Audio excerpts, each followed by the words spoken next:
Chapter 312. Wait everyone. Is this the address of Bei Yunji's birthday party? Is Yuther Residence a hotel? Sorry to disturb you.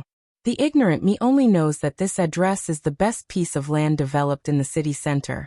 Every inch of land is really expensive. Goodbye. Ha ha ha ha, the person above is too cute.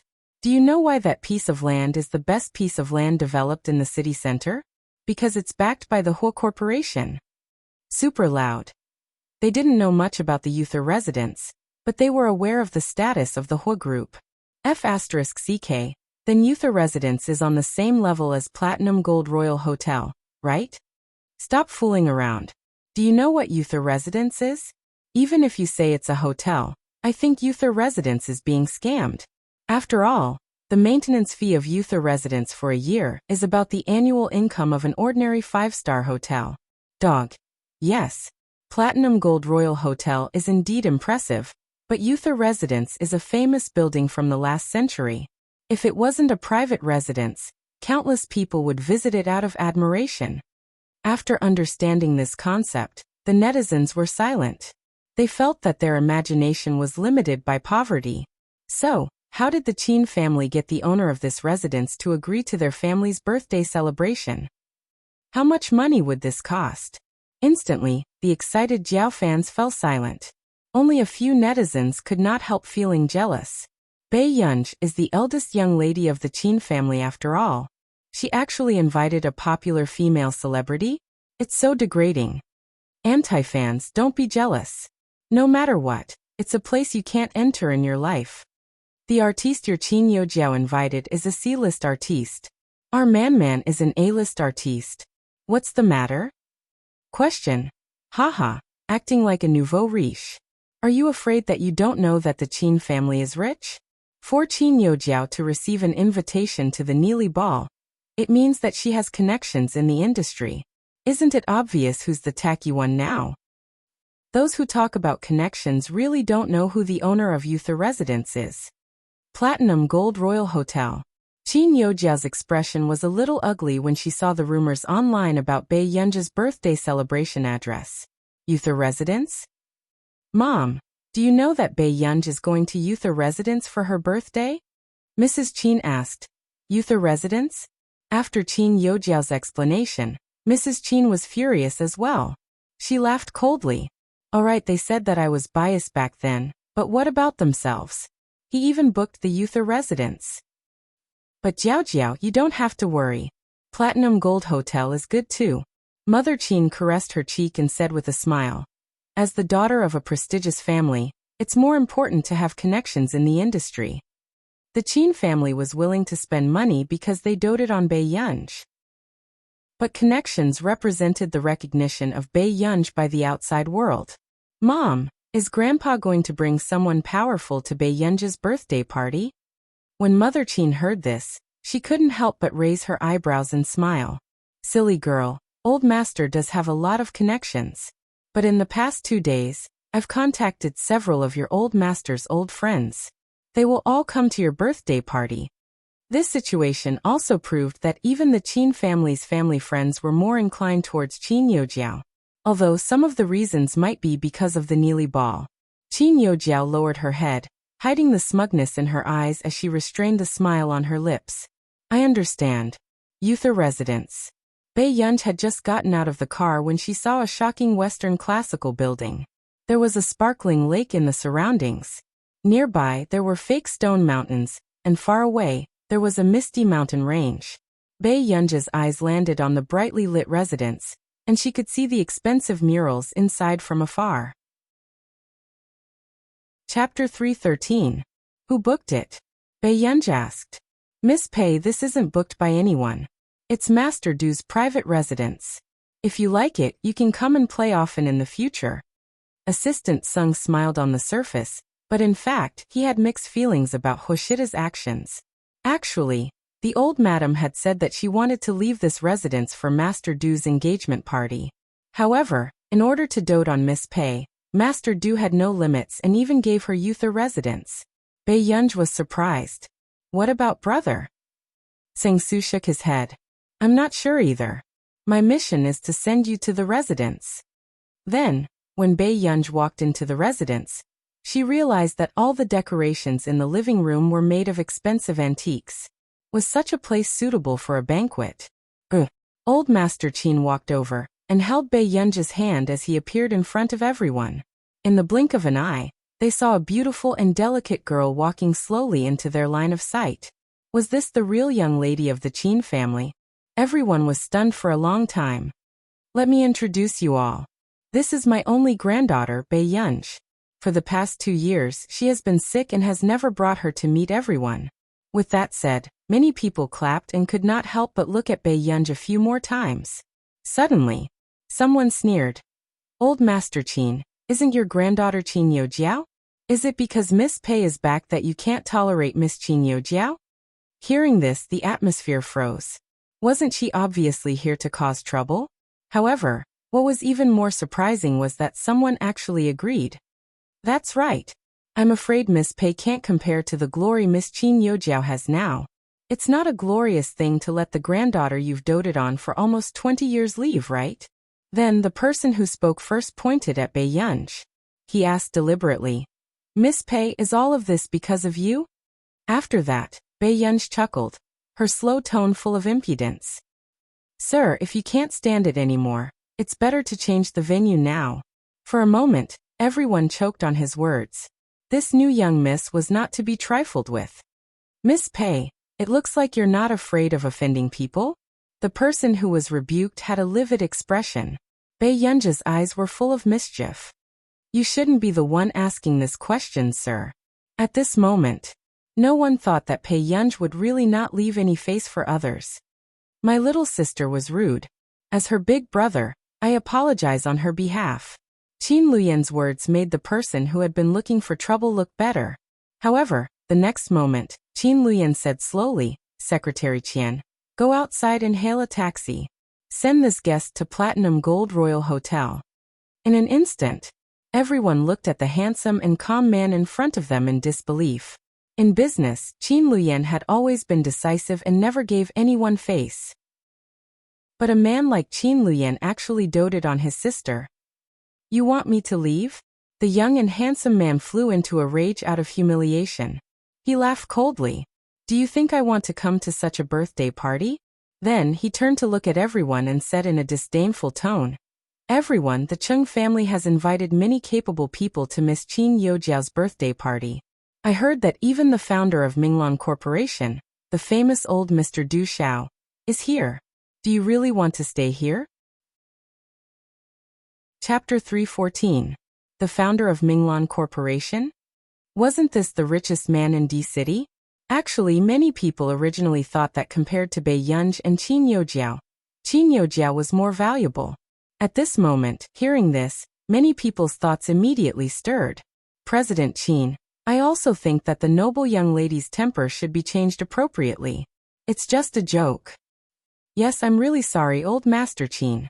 Everyone's mood has been ruined. Those who planned to leave pushed all the blame onto Bei Yunj. Seeing this, the person who led the trouble glanced at Bei Yunj provocatively when he was about to leave with 7 to 8 guests. This time, he had really completed the task Mrs. Chung had given him easily. However, just as the man was mocking the Qin family in his heart, the guests who followed him out suddenly felt excited and shocked. Wait, look at the person walking over from the door. Doesn't she look like Bai Ji? What Bai Ji? Do you want a tissue? She's the heir of the Bai Corporation. The moment he finished speaking, someone exclaimed, Why is Ji Yiqing here? When everyone heard this name, they suddenly sucked in a breath of cold air. Wasn't this the young major of the Ji family? Then, someone noticed something. There are 2 people behind. They look a little familiar. Hearing this, everyone turned back instinctively, but they muttered in their hearts. Could there be someone more important than these 2? But in the next moment, when everyone saw who it was, their legs almost turned to jelly. Bo Yuxiao? Yu Hanran? Why were the people they saw today more and more untouchable than the other? Suddenly, someone caught the main point. Are they here to attend Bei Yunj's birthday party? How is this possible? Someone could not help but mutter. However, they all knew in their hearts that this person had already walked into Yuther residence. Could it be that they had seen the wrong way? Impossible. How could the Qin family invite them? The face of the person who started the trouble first paled. He did not expect such a reversal. However, when Yu Hanran passed by, he glanced at the 7 to 8 petrified people and asked Bo Yuxiu, "What's going on? Could it be that those who didn't bring birthday presents were all chased out? Fortunately, I brought it with me." Yu Hanran held the gift in his hand with a smug expression. Bo Yuxiu. As for the 7 or 8 people who went out, they were extremely regretful. The people from the Bai Corporation, the Bo Corporation, and the Yu Corporation were all here, but they didn't want such a good network and went out by themselves. The few of them were filled with regret. Looking at the laughter of the guests in the mansion, 2 of them were thick-skinned and already wanted to sneak back. However, they did not expect that there would suddenly be a few more tall and strong security guards outside, eyeing them covetously. Hence, before long, the 2 men returned with their tails between their legs. "I can't enter anymore. If I had known earlier, I wouldn't have followed him out on a whim." The few people who came out couldn't help but regret it. No matter how ostentatious the Chung family was, they only managed to invite Minglan Group, which was ranked 5th on the annual market capitalization list. However, the Qin family already had 3 successors from the top 5 corporations in the country. When they thought of this, the 7 of them were filled with hatred. They couldn't help but look resentfully at the young master of the Ning family who had instigated them to come out. Impossible. Why are they here to celebrate the Qin family's birthday? Chapter 315. As soon as young Master Ning finished speaking, he heard another voice beside him. "Mo, hold on to a lass. Today is your sister Pei's birthday. Don't make her unhappy, okay?" Old Madame Ho was dressed grandly. Even though she was old, her elegant features still made people feel that she was inviolable. "Yes, I have a gift for my sister too." Today, Mo was dressed like a little prince. He even carried a small school bag over and struggled to hold a lass's hand. Then Grandma is relieved. Old Madame Ho heaved a sigh of relief. She had never brought Mo to any banquets before, and this time, it was because of someone's request. When old Madame Ho walked in, the 7 people outside were about to explode. Hua, the old madam of the Hua Corporation. That can't be the young master of the Hua Corporation, right? Doesn't the young master never show his face? Why would he come to Bei Yunji's birthday?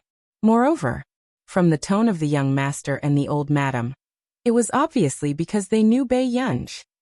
At this moment, the few people standing outside in the cold wind wanted to punch themselves. What kind of damned business did they do? Even the old madam and young master of the Hua Corporation were present, at the same time. Not only were the few people outside in the cold wind shocked, but also the guests inside who were trembling in fear. Seeing the sudden arrival of the business big shots, everyone wanted to hide in a corner. Sister Pei, Mo brought a gift. Mo ran in front of Bei Yunji and said excitedly. Bei Yunji's lips curled up. She squatted down gently and looked at him at the same level. "You know it's my birthday too?" "Of course." After saying that, everyone saw the beautiful little boy holding Bei Yunji's hand. With one hand behind his back, he suddenly kissed the back of Bei Yunji's hand. His gentlemanly demeanor made everyone turn upside down. At this moment, Mo's obsidian-like eyes were exceptionally beautiful when he smiled. Today, sister is also a princess.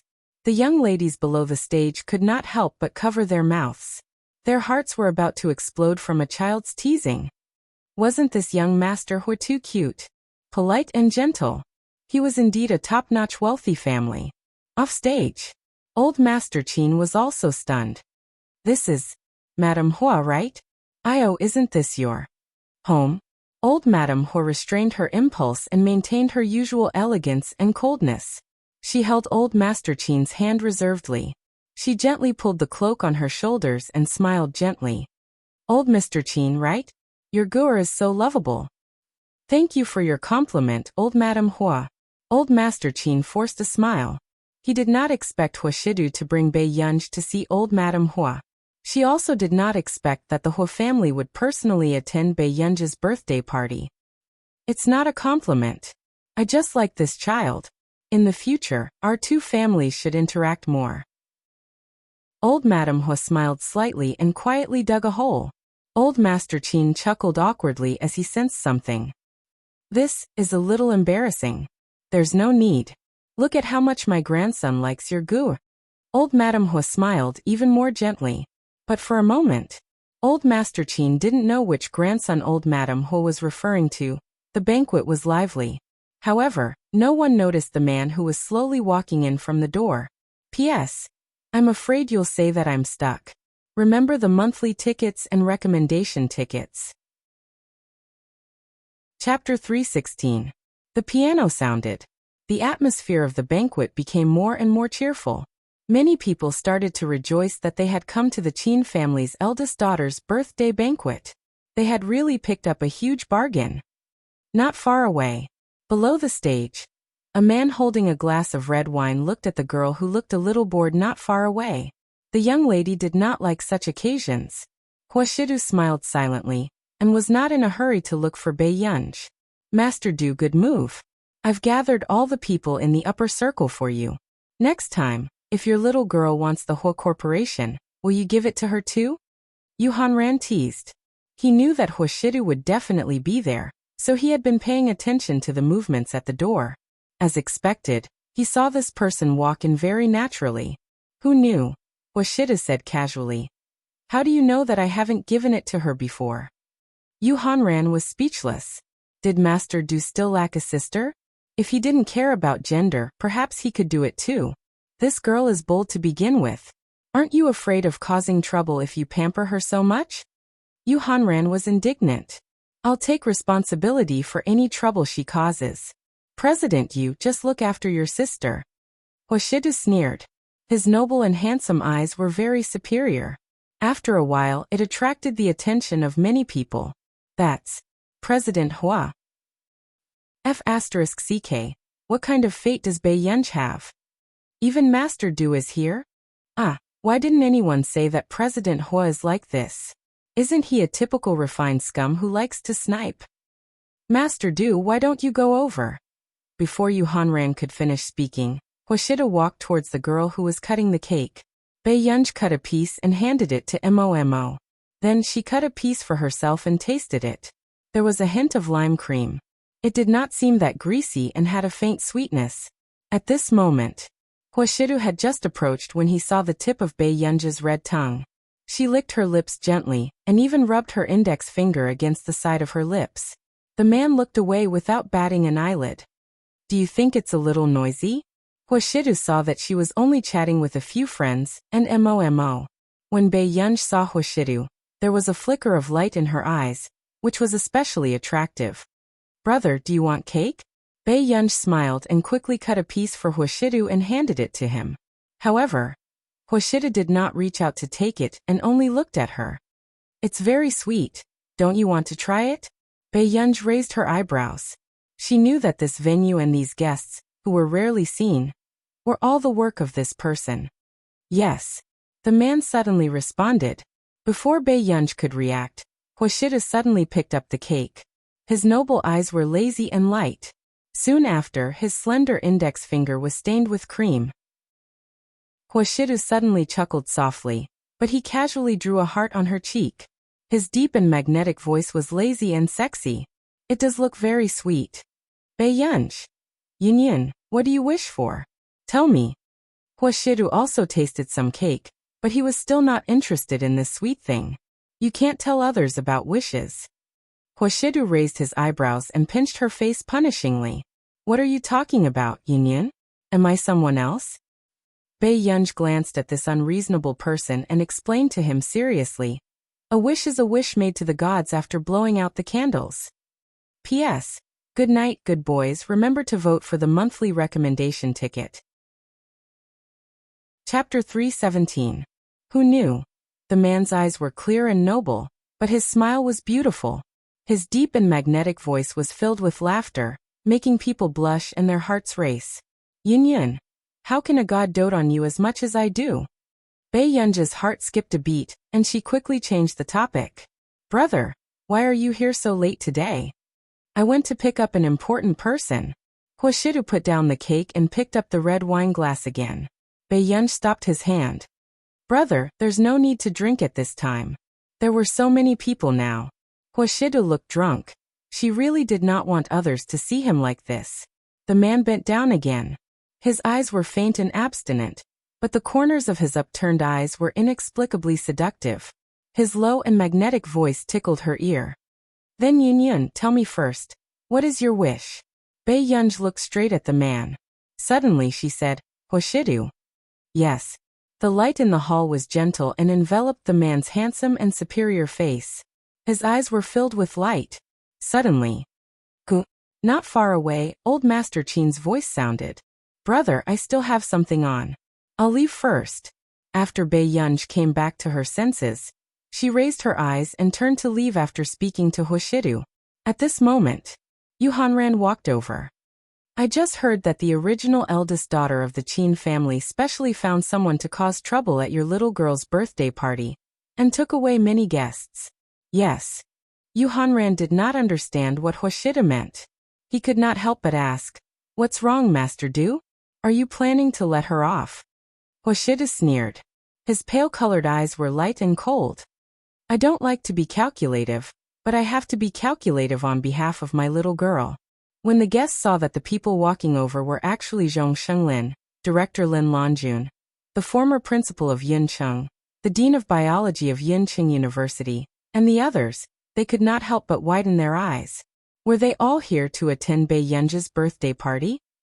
From the successors of the corporation to the big shots in the academic circle, this was a famous scene that they had only seen once in their lives. Grandma. Baiyun went up and held Director Lin's hand. Her eyes were curved. Mr. Hu came to pick me up just now, but I wanted to invite a few old friends over, so I asked Mr. Hu to come back first. Director Lin looked at Baiyun with a smile, her eyes full of love. She reached out and patted her head. Gur won't blame Grandma, right? I've never told you about my past. Grandma is a very important person to me. Baiyun's lips curved. When Zhong Shenglin heard this, he couldn't help but feel jealous. If he had picked up Baiyun back then, he wouldn't have to think of ways to steal her away now. Lanjun is really lucky. Zhong Shenglin sighed and said faintly, I also want a granddaughter. At this time, Baiyun turned his attention to the others. Mr. Zhong. The others are. Baiyun glanced at the others. The former principal of Yincheng, the dean of biomedicine, and the current principal, Professor Yu Guang. Director Lin introduced them to Baiyun. She was also puzzled. How did Baiyun know Zhong Shenglin? This old man was arrogant and had a bad temper. Very few juniors could stand him. After Baiyun greeted them one by one, she invited them to sit inside. Qin Lang, who was busy receiving the guests, almost sprained his ankle when he heard this table discussing which faculty Baiyun should apply to. Chapter 318. The principals and deans were very enthusiastic. Zhong Shenglin resisted. Why do you want to enroll in physics and biology? Gur is suitable for computers. Old Zhong Gur doesn't know how to use computers. Lin Lanjun frowned. Zhong Shenglin looked at Lin Lanjun in disbelief. He was about to refute when Baiyun interrupted him. Grandma, I can learn. Everyone was puzzled when they heard Baiyun's words. Why would a girl be interested in computers? Zhong Shenglin was also puzzled. If Baiyun's computer skills were not taught by Lin Lanjun, then who taught her? Computer skills are very difficult. Daughter, let's change to another one. The dean of biology tried to dissuade her. Zhong Shenglin was speechless. You don't know how good this girl's computer skills are. It's okay. I'm interested. Hearing Baiyun's words, the others were speechless. The information faculty had really benefited. However, then the dean of biology kindly reminded Baiyun that she could transfer to another faculty in the first year. Hearing this, Zhong Shenglin had the urge to rush up and kill this old man. There were only 1 or 2 good seedlings in their computer science department. How could he harm them? Platinum Gold Hotel. The guests were discussing and laughing. I heard that there's going to be a big mess at the Qin family. All the guests have run away. What? Isn't she celebrating her birthday at Youth Residence? If people are running away, then the charm of the real daughter doesn't seem to work. The other lady couldn't help but cover her mouth and laugh. Yes, I heard that the real daughter has a bad temper. It's a pity that such a beautiful face was given to an ignorant and incompetent person. Otherwise, where do you think the vase came from? That's true. We made the right choice. The lady holding the wine glass smiled proudly. I don't know what the people who went to the Qin family are thinking. Don't tell me they really think that a piece of trash entering the Qin family can bring them any benefits? Just as the two ladies were chatting happily, the husband of one of them walked over. Let's go back. The middle-aged man looked a little embarrassed. What's wrong? Did something happen? Why are we going back now? That's right, President Tao. Why did you bring Madame Tao back for no reason? Aren't we still talking about the Qin family? She's really a rich young lady. Before the woman could continue, she saw President Tao's face darken. The Bai Corporation, the Bo Corporation, the Yu Corporation, and the old madam of the Hua Corporation all went to Miss Qin's birthday party. In an instant, the smiles on their faces froze. How was this possible? Impossible. Is there a mistake? Madame Tao immediately asked. Chairman Tao rubbed his eyebrows, feeling regretful. What did I get wrong? Other than them, even Zhong Shenglin Yu Guang, and those people from the academic world came. This time, I really stood on the wrong side. Until now, the only people Qin Youjiao could really rely on were Du Xiao and the president of Minglong Corporation. But in Beiyang, any one of them was a big shot that was usually out of reach. Let's go. President Tao pulled Madame Tao and left with a dark expression. The guests who were also mocking the Qin family in secret soon found out about this news. For a moment, the smiles on their faces froze like stone. How was this possible? A new elder young miss could invite so many immortals to her birthday party. Chapter 319. The people at the banquet were almost unable to laugh anymore. They felt that the people who came here to attend the banquet were fools. Then should we leave? Someone asked hesitantly. There's no need. The president of Minglong Corporation is here, so there's no need to go to Uther residence. Another person retorted. At this moment, everyone suddenly saw the president of Minglong Corporation walk out with a dark expression. Veterans General, what happened to you? Someone went up and asked with a smile. The president of Minglong Corporation glanced at him and gave a fake smile. Uther residence. With that said, the atmosphere froze. However, Qin Youjiao, who was playing the piano upstairs, did not know what had happened downstairs. Hurry up. If Master Du leaves, who else can I talk to about this contract? The Veterans General's expression did not look too good as he rushed to Uther residence with his secretary. As for the others, they could no longer put on a smile. The Veterans General had already run to Uther residence, so why were they staying here? Would they become a joke in the industry in a few days? At this moment, many people's expressions were ugly, and they found an excuse to leave. Qin Youjiao, who had just finished playing the piano, could not help but look at Du Xiao and say with a smile, I've embarrassed myself in front of Elder Du. No, it's already very impressive for you to have this standard at your age. Du Xiao looked at her in admiration. After that, Mrs. Qin said with a smile, Yes, Jiao Jiao is really born smart in this aspect and likes classical music very much. Du Xiao nodded in satisfaction. In time, she will definitely become someone great. She was indeed a talented young pianist. Mrs. Qin's smile deepened. I'm relieved to hear Master Du say this. Actually, all these years, Jiao Jiao has always wanted to find a teacher. I wonder if Master Du. The guests downstairs should still be here, right? Du Xiao's sudden interruption made Mrs. Qin and Qin Youjiao's expressions freeze. They did not know if Du Xiao did it on purpose. Qin Youjiao nodded and said with a smile, There are many guests downstairs. I'll go with you to greet them.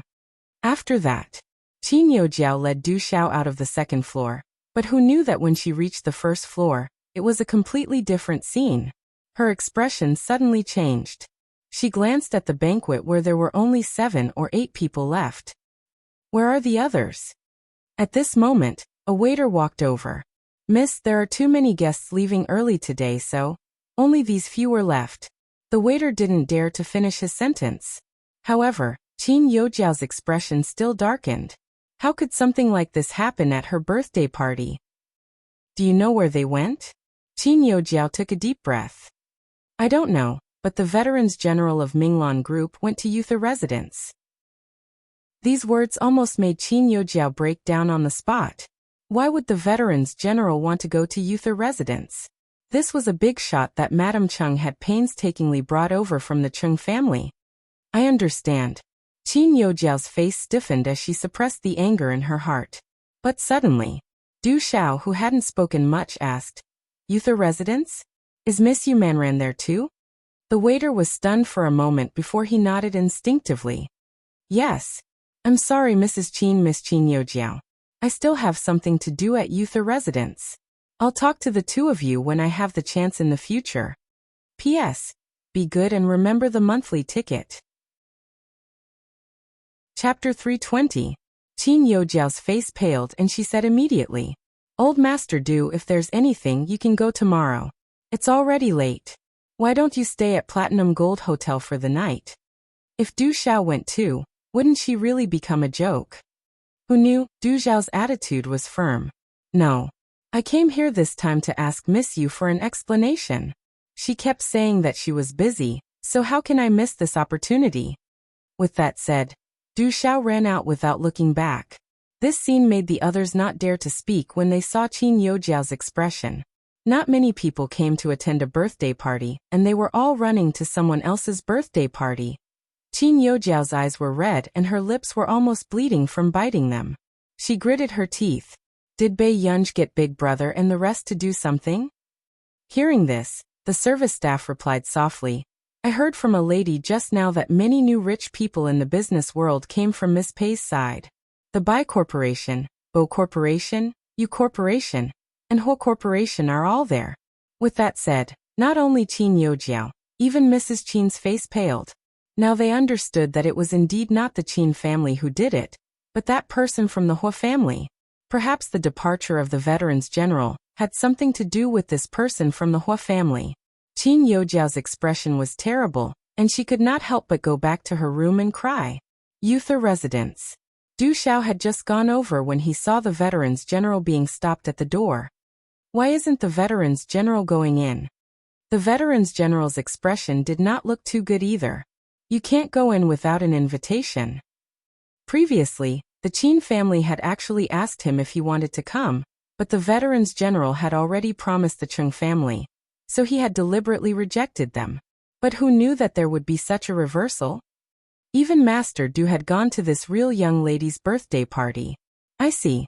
Du Xiao called Yu Manran, wanting to ask Yu Manran out. At the same time, Yu Manran's eyelids twitched when she received the call. She looked at Bei Yunj. Gur, this Du Xiao has been pestering me for a long time. It's because of your arrangement that he wants to look for you. No. Bei Yunj sat on the sofa calmly, her bright eyes full of charm. Yu Manran chatted with Du Xiao for a while, then covered the microphone and said to Bei Yunj, They came all the way here, and I was too embarrassed to reject them. Now, I'm still at the entrance of the mansion, and I'm being stopped. Then bring him in first. Bei Yunj frowned without batting an eyelid. All right. Yu Manran quickly walked out and did not expect to see a familiar face. Hey, isn't this our Veterans General? You're an artist. Why are you here? The Veterans General's face darkened, and he was furious. Previously, the Veterans General had wanted to sleep with Yu Manran, and was beaten up by Yu Manran. Since then, they had formed a grudge. It's none of your business. Yu Manran smiled, then looked at Du Xiao. Mr. Du, let me bring you in. Why can she bring people in? The Veterans General was very dissatisfied. Young lady just called and let Miss Yu's friend in. In an instant, the Veterans General's face darkened. He had never been treated like this in his life.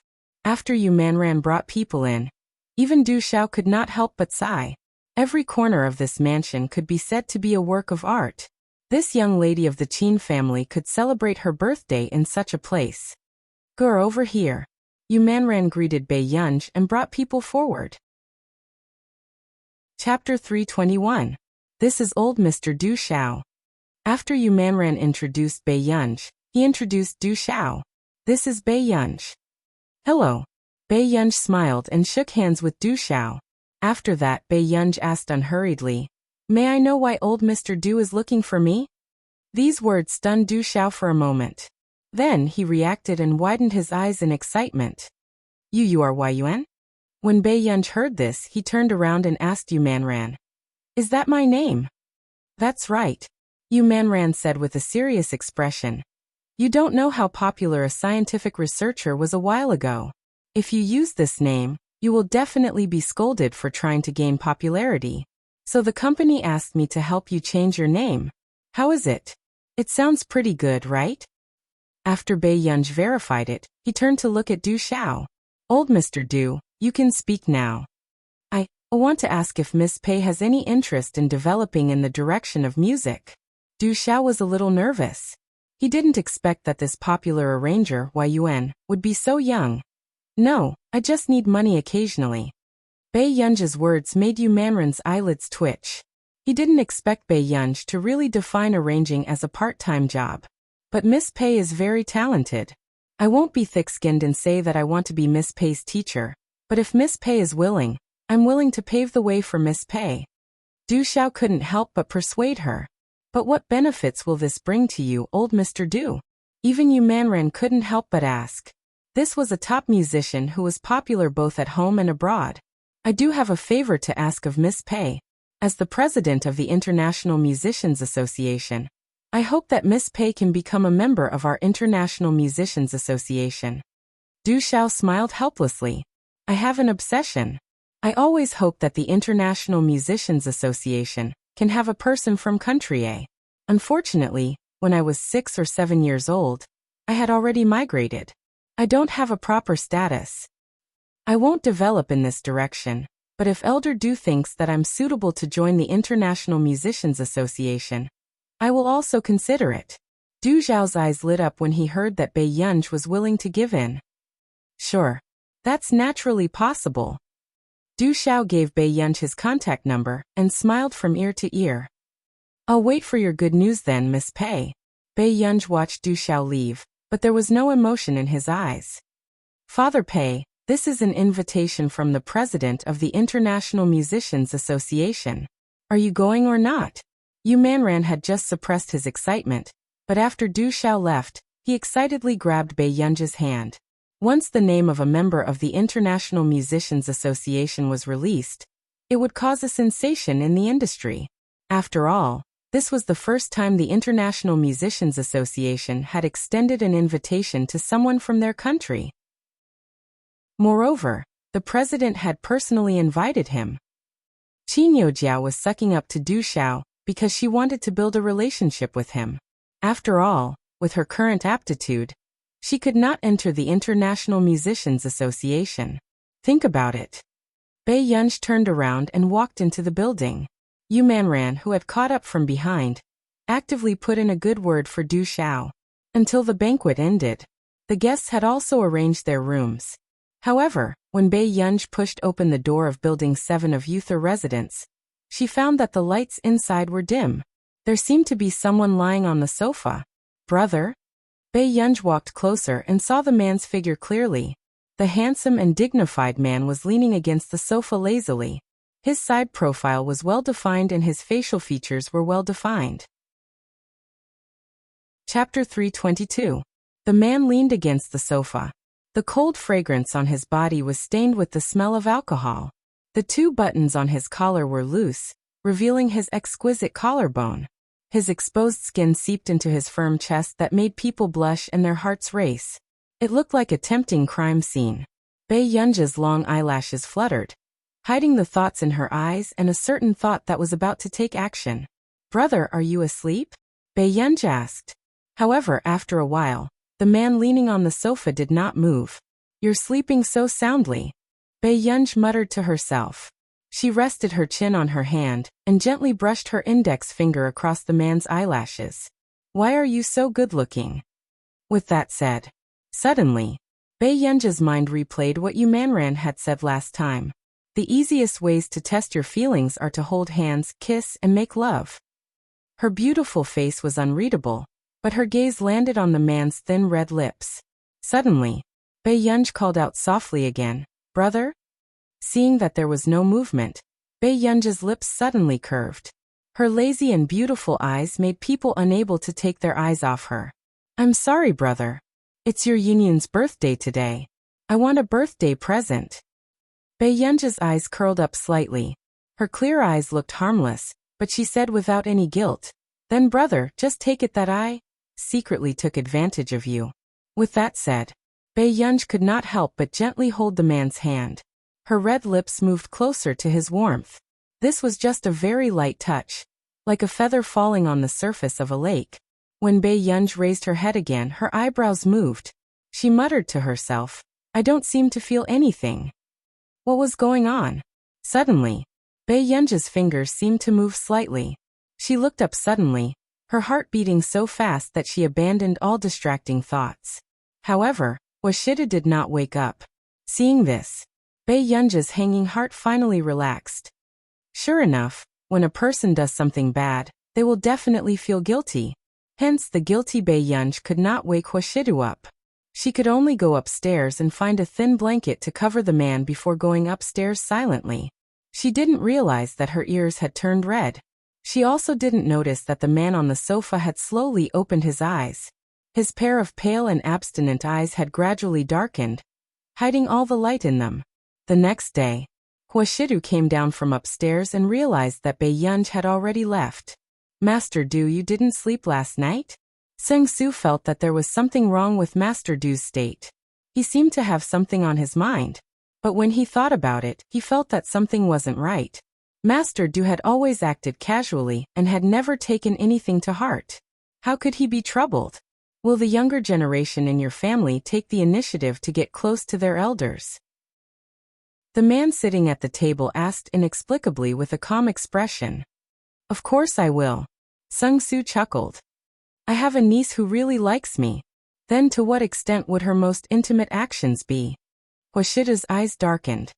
"Kiss me." Sung-Soo thought for a while. His little niece, who was 3 or 4 years old, liked to smear saliva on other people's faces. Wuxia fell silent, and thought of the little girl's sneaky actions last night. He felt that this action was a little beyond his understanding, so much so that he didn't open his eyes immediately after waking up last night. "Master Du, why are you suddenly concerned about this?" Sung-Soo was stunned. "It's nothing." Wuxia glanced at him and said calmly, "I just feel that this isn't very good. P.S. Master Du is going to start wooing people. Good guys, remember the monthly ticket." Chapter 323. What's wrong with that? I'm an elder, so it's only right. Hearing this, the man's eyes still looked indifferent, but there was an inexplicable aggressiveness in them. He snorted. Ridiculous. Sung-Soo was speechless. As an elder, you have to know your limits. Don't let the younger generation misunderstand. You should give appropriate care. No one knew who Wuxia was talking to. Sung-Soo scratched his head in confusion. Misunderstanding? Why would she misunderstand? What could a 3 or 4-year-old niece misunderstand? Go get the car and go to the company first. No emotions could be seen in Wuxia's noble and superior eyes as his tone was light. Yes. After Sung-Soo left, Wuxia unconsciously caressed his thin red lips with the back of his fingers. He remembered what happened last night, including that secret kiss. It was as if there was still warmth on his lips. Wuxia hid the emotions in his eyes very well, and his expression gradually returned to normal. This time, it was his fault for not paying attention and affecting the little girl's studies. Someone else had placed the child with him, but he had almost led her astray. At this thought, Wuxia felt that the matter was still a little difficult to deal with. He could not tell the little girl openly, or it would hurt her pride. But Wuxia's current mood was still unclear. However, he could not do something like harming high school students. This morning, the headlines exploded. The Qin and Chung families' birthday banquets were all over the internet. Initially, everyone thought that the Chung family would definitely stand out for Qin Youjiao this time. However, who would have thought that the guests from the Qin family would expose themselves one by one? They were all terrifying. So much so that the anti-fans could not think of a good word for a moment. How could I forget back then? This Bei Yunj was raised by director Lin. She is indeed the elder young miss of the scientific research field. Elder Zhong, Professor Yu Guang, and the rest are all there. It's not just the scientific research field. I know that the Qin family has a lot of connections.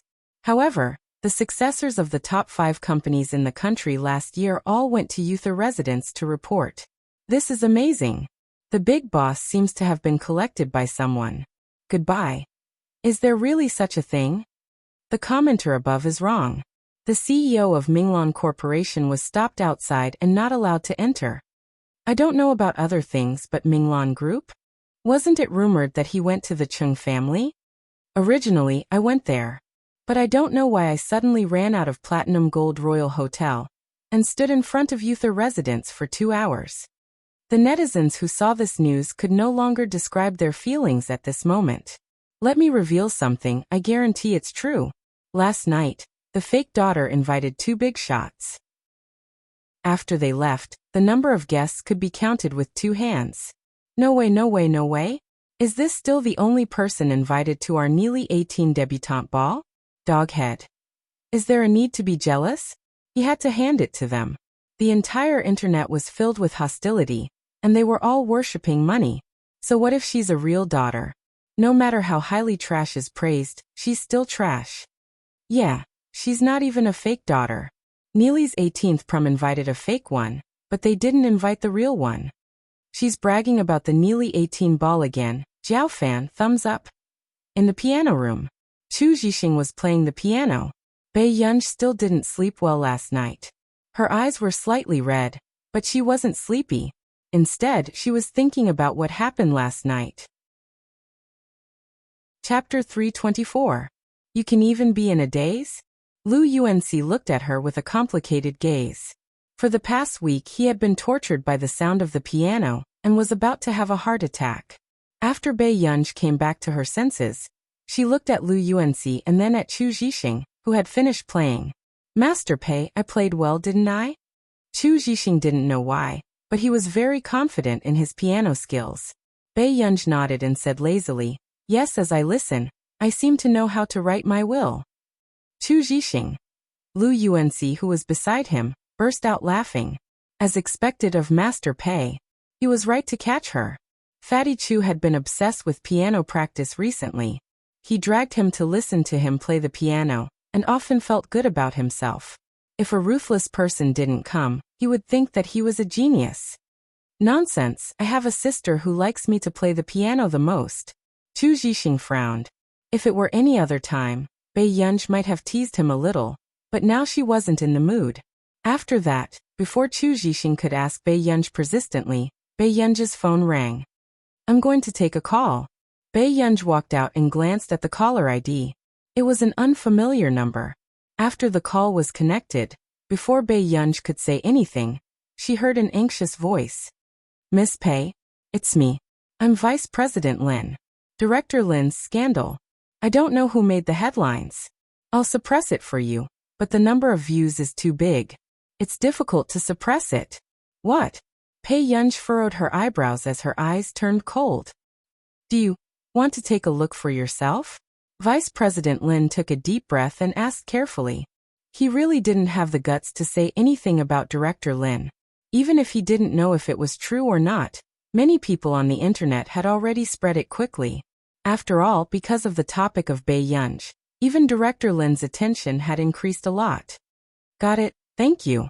The temperature in Bei Yunj's eyes gradually turned cold. When Vice President Lin heard this gratitude, he felt inexplicably flattered.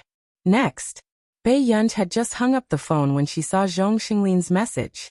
Someone wanted her help, and asked for her opinion. Not free.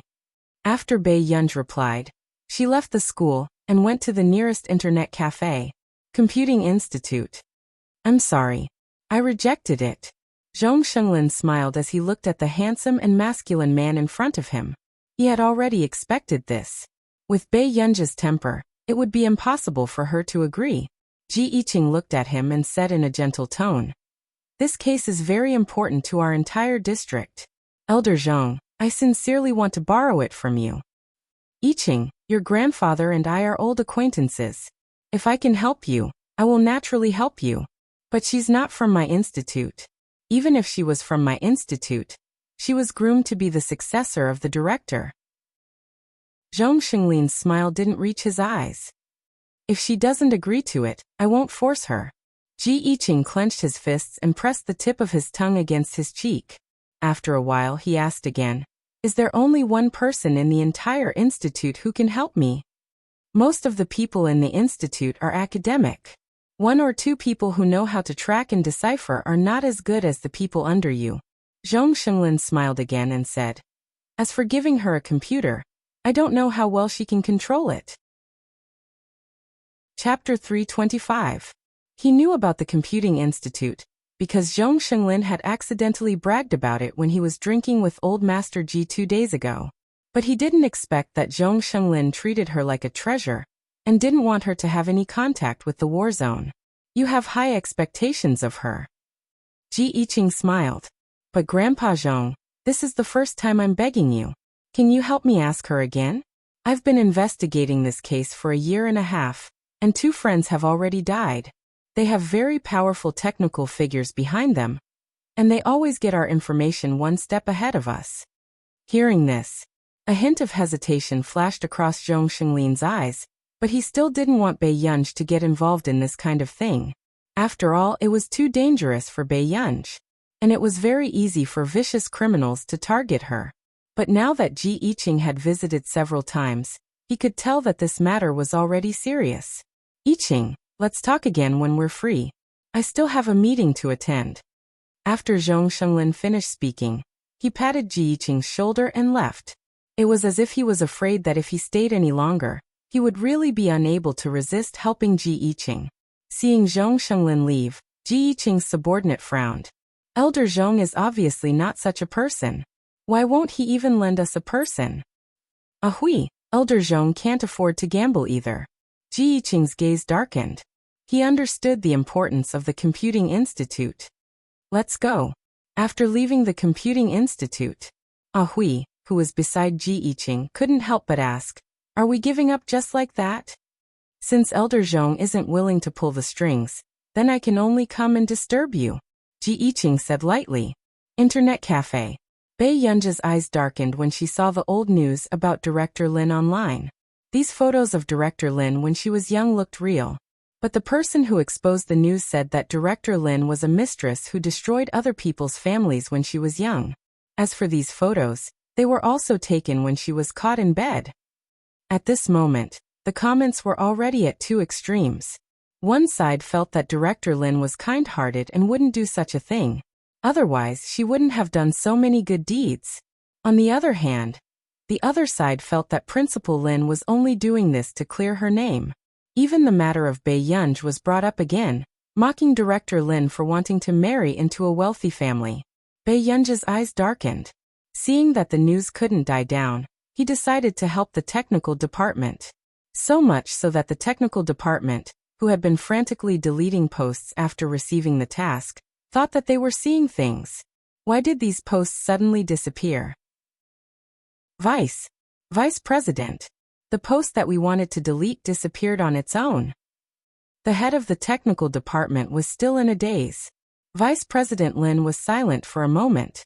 The person who would do such a thing immediately appeared in his mind. It's okay.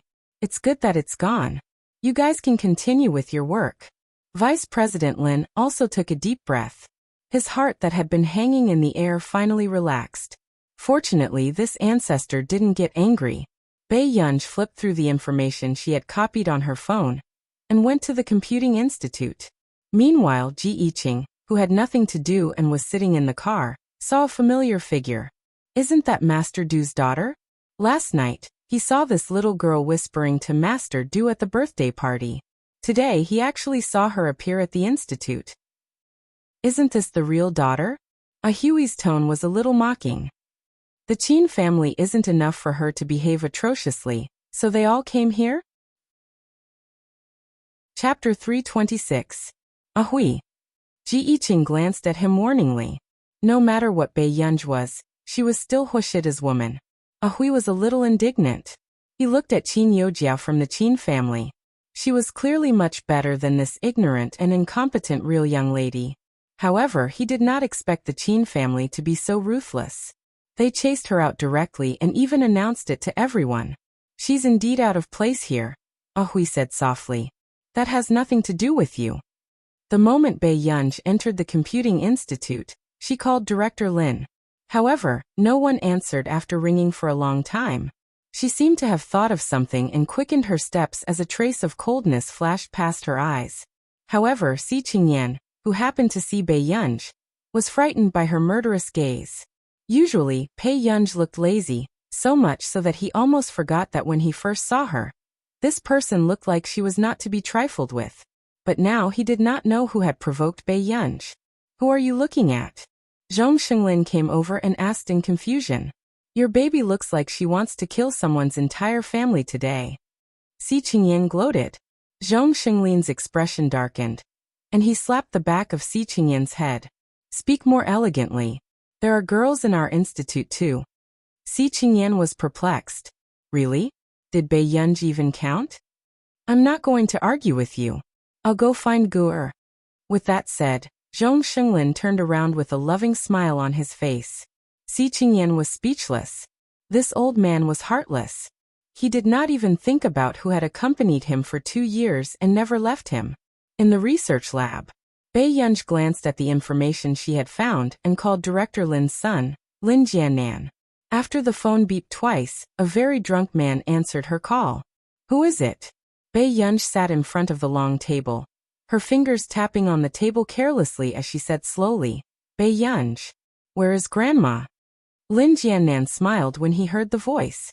Yo, you've become a phoenix after flying up the branch. You still fancy that old thing Lin Lanjun? Oh, I almost forgot. This old thing is very powerful. It's only right for you to curry favor with him. Upon hearing Lin Jiannan's words, Bei Yunj suppressed the coldness in her eyes and repeated, Where? You won't be able to see her. If you want to see her so badly, how about you give me 1,000,000 yuan? Bei Yunj controlled her temper and said casually, 10 million, and I'll take care of Grandma in the future. Of course, she knew what kind of scum Lin Jiannan was. But in any case, this was Principal Lin's son. She had to give him face. Yo, you've really become the daughter of a wealthy family. 10 million is so easy. What a pity, I think it's too little. Lin Jiannan's eyes were filled with greed. I want 50 million. All right, I want him today. Bei Yunj didn't say much to Lin Jiannan. She just asked him to send her the address. The phone call had just ended. A few young men around them who had overheard the conversation between Bei Yunj and Lin Jiannan were itching for money. Brother Nan, how can 50 million be enough? The Qin family's assets are hundreds of millions. Lin Jiannan raised his chin at the crowd. Of course 50 million isn't enough. I'll ask for more after I've spent all my money. In any case, that old thing would definitely take care of him. Brother Nan, why don't we just do something big? A shrewd look flashed across the eyes of the person who spoke. How about we kidnap Bei Yunj together, and let the Qin family take the ransom? I heard that Bei Yunj spent hundreds of millions on her birthday party. P.S. My precious child, remember the monthly ticket. Chapter 327. What if that wretched girl calls the police? Lin Jiannan was still worried. Brother Nan, you're Director Lin's son. One of his followers went up to massage Lin Jiannan's shoulders. He laughed and said, Look, that wretched girl gave you 50 million for Director Lin. If you can get a few 100 million, we won't have to worry about the rest of our lives. That's right. The Qin family doesn't lack money anyway. The person next to him agreed. Lin Jiannan was tempted when he heard this. In the end, he sent an address to Bei Yunj. At this moment, the person who had just suggested the plan secretly made a phone call. Mrs. Ning, Lin Jiannan has already planned to kidnap Bei Yunj. We'll proceed according to your plan. That's good. The woman sitting in the bungalow had a calculating and shrewd look in her eyes. Her nails were painted red as she stroked the Persian cat in her arms. How can a person like Lin Lanjun enjoy her old age? Continue to instigate Lin Jiannan to personally destroy Bei Yunj. Do you understand? By then, the Qin family will probably go crazy. Don't worry, Mrs. Ning. We'll definitely complete the task you've given us, the person said respectfully. Bei Yunj looked at the address Lin Jiannan sent and laughed ambiguously. Gu, what's wrong? Are you in a bad mood? Zhong Shenglin knocked on the door and walked in gently. Bei Yunj didn't hide anything from Zhong Shenglin and roughly told him about Director Lin. Hearing this, even Zhong Shenglin's face darkened. This matter is most likely related to that person from the Ning family. Back then, she was always against Lanjun. Lanjun has a good temper and didn't take it to heart. Zhong Shenglin said coldly, she's already so old, but she's still bringing up old scores.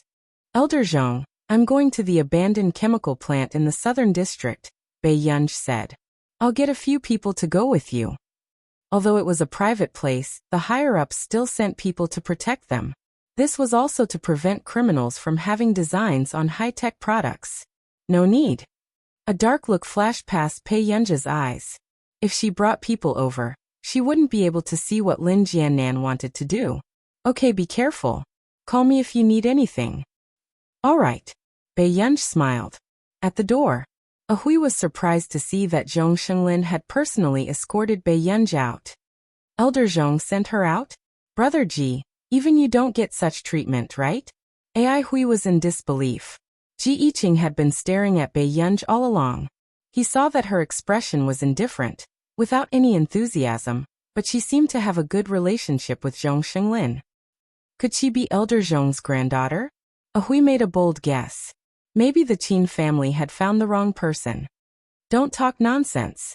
As soon as Ji Yiqing finished speaking, he felt Bei Yunj's gaze on him. His entire body froze. At the same time, Zhong Shenglin asked, What's wrong, Gu? Elder Zhong, someone's watching us. Bei Yunj smiled faintly, then said to Zhong Shenglin, You can go back first. Okay. A strange look appeared in Zhong Shenglin's eyes. He glanced at the ordinary car not far away and entered the place without saying a word. After that, Bei Yunj took a taxi and left. She didn't look at Ji Yiqing's side. She scared me to death. I thought she discovered us. Hui, drive. Follow her. Ji Yiqing instructed. Ha! Aren't we blocking the way? Why should we follow her? Hui was unwilling. Chapter 328. If you don't leave now, Elder Zhong will whip you with a broom. Ji Yiqing's unhurried words woke Hui up abruptly. He really saw Zhong Shenglin holding a broom and 7 or 8 security guards behind him with electric batons in their hands. They appeared very aggressive. Hui held back his expletives and drove quickly. Bei Yunj was playing with her phone and asked with a smile. Uncle, can we shake off the car behind us? Then sit tight, my daughter. I'll give it a try. Hearing this, the driver put down the thermos cup happily, stepped on the gas pedal, and sped off.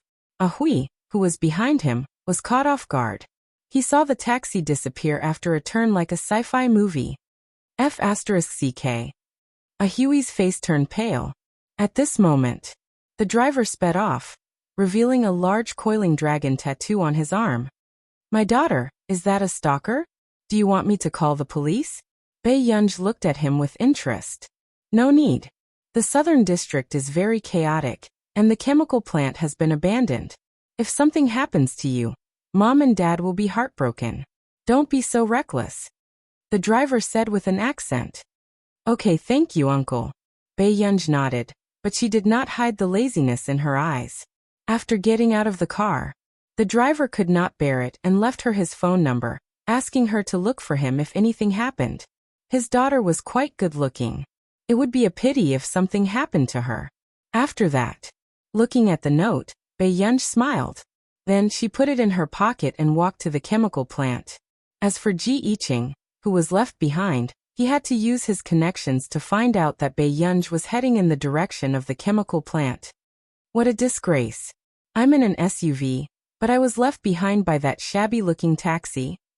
Hui gritted his teeth. Ji Yiqing ignored him and went into the chemical plant after getting out of the car. At the chemical plant, Bei Yunj saw the chains on the rusty iron gate.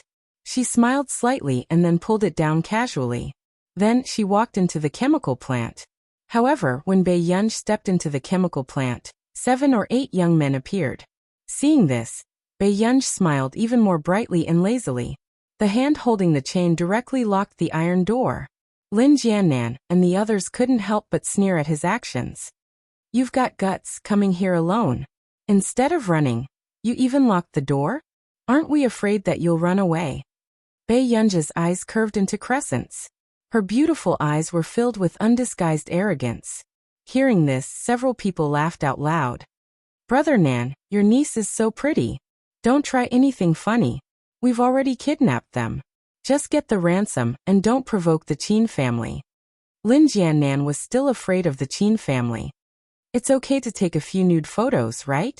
Otherwise, why would the Qin clan be afraid? Several young men stared fixedly at Bei Yunj with greedy eyes. Where is Grandma? Bei Yunj walked over and saw more than a dozen beer bottles on the ground, but there was no one else around. If you go back with me obediently, you'll be able to see that old thing. Lin Jiannan stared at her gloomily. Otherwise, don't blame me for letting you down. Did you lie to me on purpose? No one noticed that Bei Yunj's tone had lost its warmth. So what? Come with me obediently to take a video and let your brothers come and save you. After Lin Jiannan finished speaking, he ordered his men to catch Bei Yunj. However, who thought that Bei Yunj would grab the person's hand? She looked at him playfully and laughed. The next moment, the sound of a broken arm was heard. The atmosphere on the field suddenly became bone-chilling. Chapter 329. The painful howls of their companions made their scalps go numb. They had no time to hide their savage expressions. However, the girl in front of them was still smiling beautifully, but she did not hide the coldness in her voice. You've found a good place. There are no cameras. Bei Yunj grabbed the young man's hair and walked slowly toward them. This scene caused a layer of goosebumps to rise all over everyone's body. Didn't Lin Jiannan say that Bei Yunj was timid and would be bullied every day? She was like a living Azura. Which bear's heart and leopard's guts would dare to bully her every day? However, after Lin Jiannan came back to his senses, anger rose in his heart. This good-for-nothing actually dared to hit him? Bei Yunj, you're capable, aren't you? Now I'll teach you a lesson. Lin Jiannan picked up the metal pipe in his hand and walked toward Bei Yunj with a ferocious expression. At this moment, Ji Yiqing, who had rushed over, happened to see this scene. However, before he could do anything, the two of them saw Bei Yunj grab the metal pipe that was swinging towards her and kick that person's abdomen ruthlessly with her knee. Even they, who were outside, could hear the dull sound of the collision clearly. This scene was too horrifying. Brother Ji Shishi. We could not recover from the shock. Ji Yiqing did not speak. Bei Yunj had already stepped on Lin Jiannan's head. The playfulness and coldness in her eyes sent chills down the spines of the others. Uncle Jiannan, are you going to tell me? Bei Yunj smiled gently, but her eyes were arrogant and unruly. The surrounding people almost wanted to climb out of the door and run away. Lin Jiannan was Bei Yunj's uncle after all. If they were in her shoes, their skulls would have been cracked by her. You're treating me like this. If my mother finds out. Before Lin Jiannan could finish speaking, Bei Yunj kicked him in the back. He rolled back 1 to 2 meters. The scene was too horrifying. You still want to complain? Bei Yunj took out a small knife from his pocket and smiled. So I shouldn't keep you here? Seeing the vicious look in Bei Yunj's eyes, the people around her became mute. Their legs trembled, and none of them dared to step forward. Usually, they would scam people casually in the poor streets. When had they ever seen such a scene? Lin Jiannan couldn't help but scream when he felt the cold blade graze his face. Let me go. Let me go and I'll tell you where that damned old hag is. After saying this, the knife in Bei Yunj's hand had already slashed across his eyeball, pierced through his sleeve, and pinned it to the ground.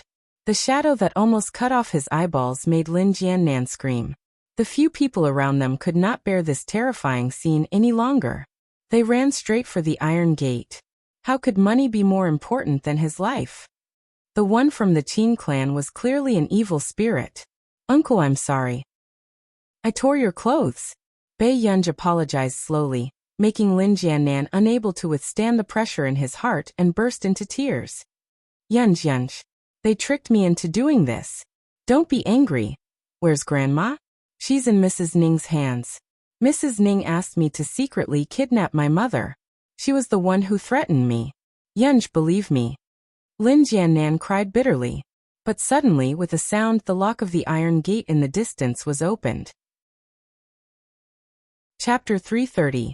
Bei Yunj looked at him from the corner of her eyes, and realized that he looked familiar. She seemed to have seen him last night. Hello, Miss Pei. Ji Yiqing's lips curled up. His young and handsome face became gentler. He didn't look like someone from a war zone. Instead, he looked more like a scholar. Before Hui could mock him, Bei Yunj said slowly, "You must have spent a lot of time looking for me, right?" "How did you know?" Hui's eyes widened. He didn't expect Bei Yunj to discover them. In the past, even when they were investigating, very few people would discover them. However, the moment he finished speaking, Ji Yiqing, who was beside him, glanced at him coldly. Hui immediately shut his mouth. Sir, save me. This woman is crazy." Lin Jiannan became bolder when he saw Ji Yiqing. He looked at Bei Yunj with hatred. "This woman hit my brother, and now she wants to hit me. Look at the knife in her hand." Hui looked at Ji Yiqing and said, "Brother Ji, Bei Yunj is deliberately hurting you." Before he could finish speaking, Ji Yiqing took a step back and smiled leisurely. "Miss Pei, let's talk after you've settled your matter." Lin Jiannan was stunned when he heard this. Hui turned to look at Ji Yiqing in disbelief. "Brother Ji, this is against the rules. I'll accept my punishment when we get back." Ji Yiqing was nonchalant and didn't care at all. His main goal now was to find out who it was. It wasn't worth offending Bei Yunj for a hooligan. As long as no one died, she could do whatever she wanted. Hui opened his mouth, but nothing came out in the end. "Mr. Ji, you're quite smart." Bei Yunj smirked before her eyes landed lazily on Lin Jiannan. Lin Jiannan sank into fear. Before he could beg for mercy, a blood-curdling scream resounded throughout the chemical plant. It made one's scalp go numb. Even Hui was scared witless when he saw such a young lady being so ruthless. This is the last question. It's a race question. Only the first person to answer will be allowed to leave standing. Without waiting for the others to think, Bei Yunj asked unhurriedly, "Who was the one who posted the photos and stuff online?" Bei Yunj's smile did not reach her eyes. "Free to Hong Han. It's Hong Han. I saw him secretly calling Mrs. Ning." One of the smallest of them said without thinking. Bei Yunj glanced at the man, indicating that he could leave. When the others saw this scene, they were envious. "Miss Pei, I still have something to say. My account was the one they used to spread the news about me. I can go and clarify it." After the first person rushed to answer, there were immediately others who were unwilling to be left behind. "Miss Pei, the phone that Madame Ning used to contact Hong Han was the backup phone. You can check their phone numbers and find their records. Also, they transferred the money to Lin Jiannan's wife." Seeing that everyone had spilled the beans, even Hui could not react in time. "Sure enough, hooligans are afraid of bullies," Hui muttered. "Lin Jiannan and Hong Han can stay. The rest of you can get lost." After Bei Yunj finished speaking, the others fled like a swarm of bees. "Miss Pei, I was instructed to do this. Madame Ning asked me to instigate Lin Jiannan to kidnap Director Lin. She was also the one who wanted to ruin you." Chapter 331. Hong Han's emotions were unstable. Seeing how Bei Yunj had beaten Lin Jiannan up just now, he had a feeling that he would be the next person. "Didn't someone mention this just now?" Bei Yunj walked over and stepped on his hand, grinding it slowly. Her upturned eyes were filled with coldness. Even Hui's hand hurt when he saw this scene. This Miss Pei was really an evil spirit. "Bei Yunj. Miss Pei, I can bring you to Mrs. Ning." Hearing this, the corners of Bei Yunj's lips curled up and she finally stopped using force. "Sure. Don't think about running away, unless you don't want these legs anymore." These words made Hong Han heave a sigh of relief. No, that won't happen. It's my honor to work for Miss Pei." Hong Han carefully tried to please her. Mrs. Ning's methods were only superficial.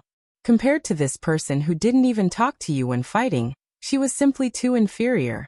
He would rather offend that old person than this young one.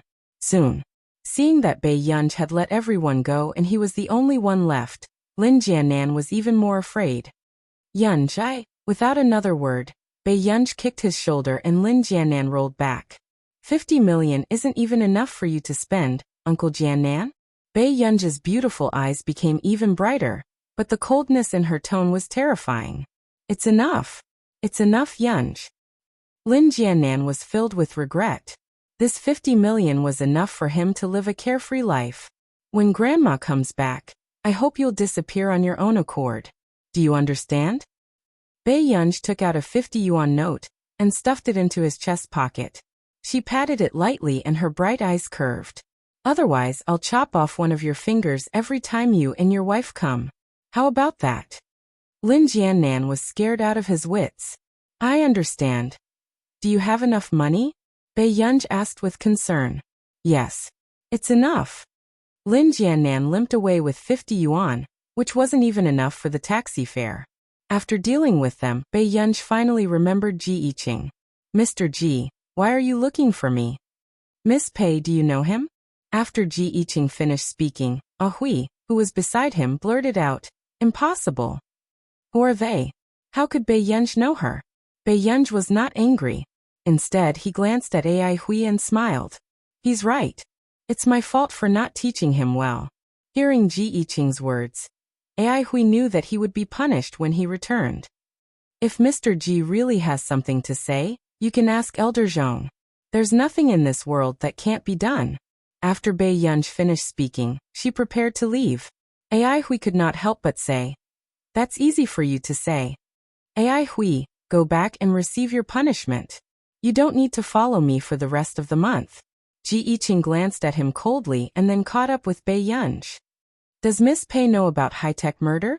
I don't know. I've seen a futuristic sci-fi movie before. There was a computer expert who could eavesdrop on other people's conversations through the fluctuations in a glass of water in a room. What do you think, Miss Pei? Actually, imagination itself is an existence that has yet to come. Bei Yunj said slowly. Then Miss Pei, do you think you can do it? Ji Yiqing stared at her. Bei Yunj stopped in her tracks and looked at him with a half-smile. I won't participate in any disputes. Chapter 332. Ai Hui pursed his lips, glanced at Ji Yiqing, and shut his mouth quietly. He glanced at Bei Yunj with disdain. What a joke. She was just a high school student who knew nothing. Yet she wanted to meddle in other people's affairs? In the past year and a half, I've taken on a case related to a criminal gang both at home and abroad. Their main source of income is human trafficking and some illegal supplies. Ji Yiqing told Bei Yunj everything without hesitation. Bei Yunj didn't say anything. He didn't know if she was listening, but Ji Yiqing continued to speak. Every time we sent a new spy, he would be found within 3 months. His corpse would be chopped up, packed in a box, and thrown in the square. Ji Yiqing's tone was indifferent, but he clenched his fists. The first spy was my best friend. After he was discovered, his wife and son were also taken away. From the video that they deliberately sent, I saw that he was tied up in an abandoned field and watched helplessly as his wife was humiliated and his son was thrown into a pulverizer. Bei Yunj glanced at him and wiped her hands.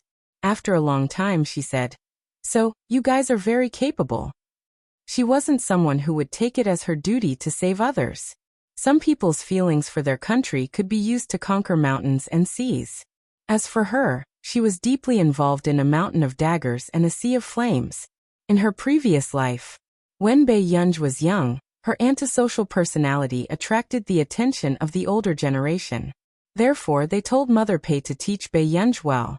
Otherwise, not only would their family not produce a genius, but they might also produce a time bomb. After all, Bei Yunj's talent was very shocking since she was young. The Pei and Meng families couldn't commit such a sin. Hearing Bei Yunj's praise, Ji Yiqing laughed happily. Let me send Miss Pei back. It's hard to get a taxi here. Ji Yiqing added. Miss Pei, you don't have to guard against me. I understand some things. Who didn't want to live a stable life, and was willing to get involved in such a dangerous matter? Thank you. A trace of emotion flashed past Bei Yunj's eyes. She just smiled and gave Ji Yiqing an address. However, when Ji Yiqing heard this address, he subconsciously glanced at Bei Yunj. Isn't this where that person lives? Huashidu came back very early today, but he did not expect to see Bei Yunj. Mr. Hua, the young lady is at the door. A friend sent her here. When Auntie Miao saw Bei Yunj and Ji Yiqing at the door, she walked in silently and said casually. The man's eyes darkened. He thought that it was one of Bei Yunj's friends from school, but when he walked over to take a look, he didn't expect to see an old acquaintance. At the door, Ji Yiqing's gaze had been fixed on Bei Yunj. He lowered his head and spoke to the girl, his eyes filled with tenderness. As for the beautiful girl, she was as lively and unruly as ever. For some reason, it made people feel that it was somewhat of an eyesore. Huashidu stood not far away. His gaze landed on them without avoiding them as he watched this scene lazily. This was the first time he saw the young master of the Ji family smile so gently at a girl. Master Du, long time no see. Ji Yiqing wanted to greet Huashidu, but in the next moment he heard the man ask casually. Didn't we just meet last night? Ji Yiqing. Why did he feel that the atmosphere was strange? Where did Yunyan go? Why did you ask your elders to send you back? Huashidu turned around and looked at Bei Yunj. Ji Yiqing smiled again and said, What kind of elder brother is he? Chapter 333. With that said, Bei Yunj thought of the etiquette that Huashidu attached great importance to and turned to look at Ji Yiqing. Brother Yiqing, thank you for sending me back today. You're welcome. This Brother Yiqing made Ji Yiqing's body stiffen before he smiled. On the other hand, the man who had been looking at Ji Yiqing had his usual lazy and cold gaze turned deep. Then I'll go upstairs first.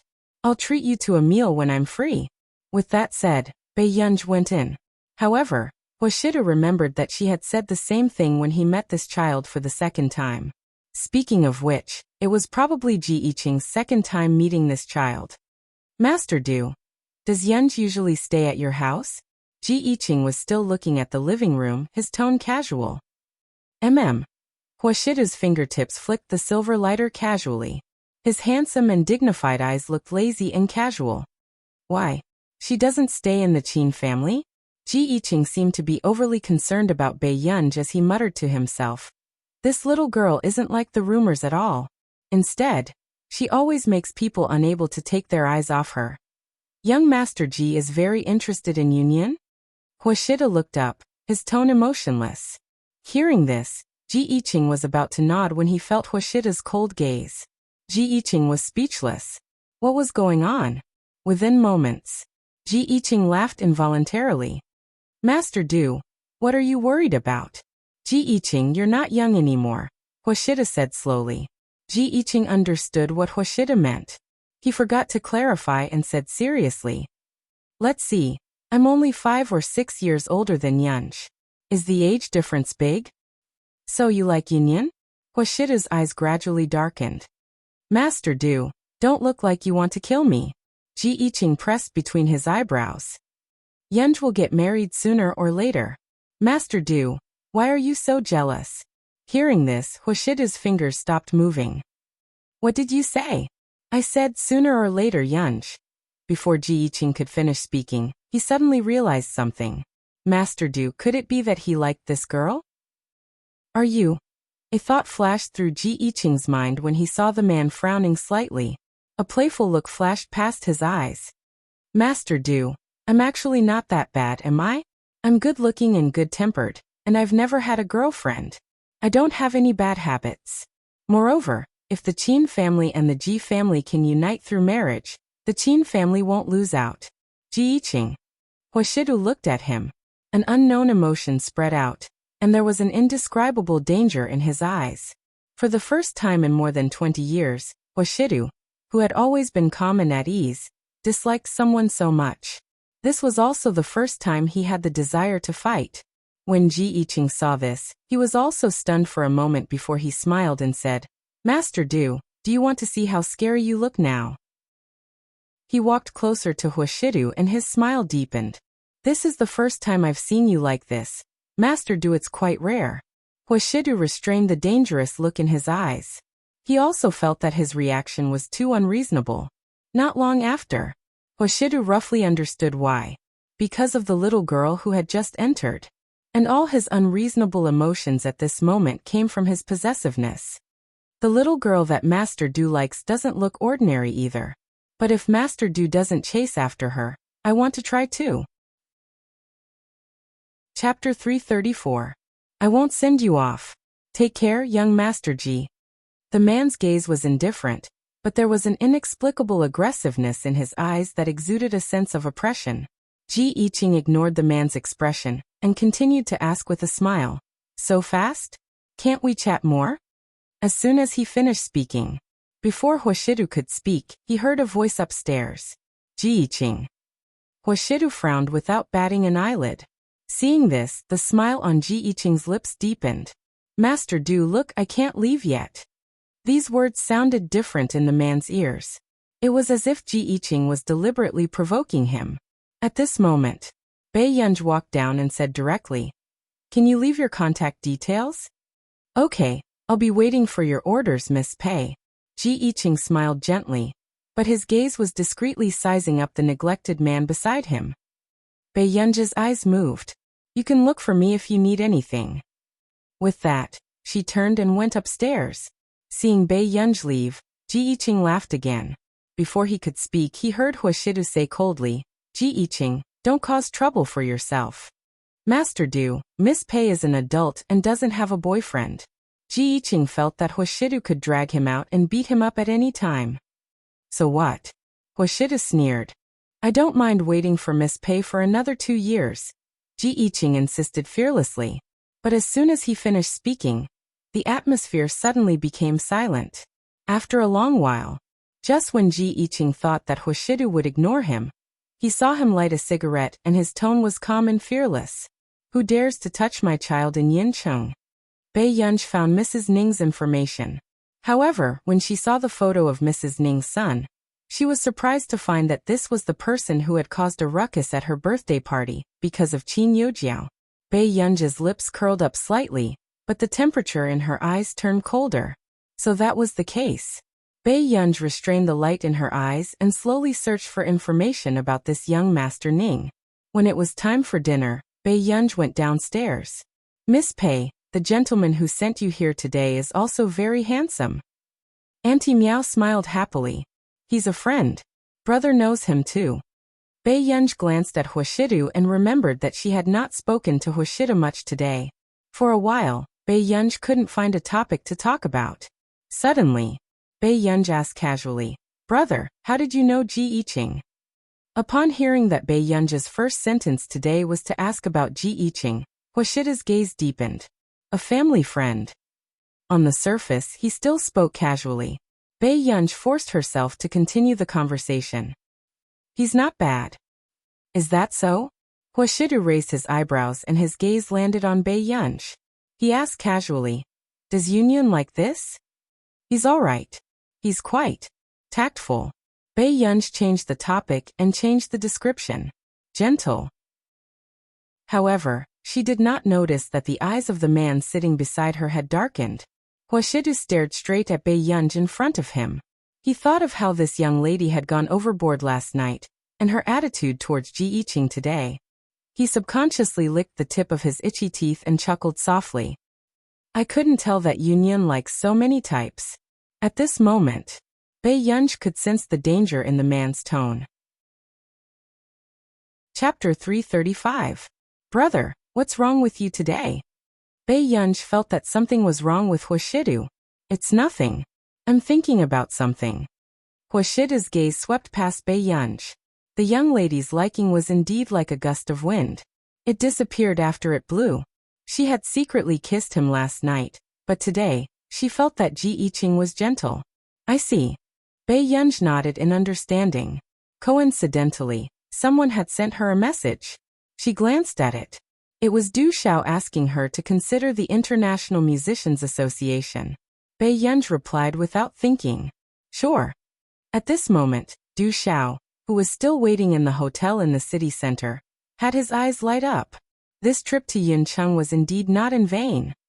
The next morning, the International Musicians Association posted a public announcement online.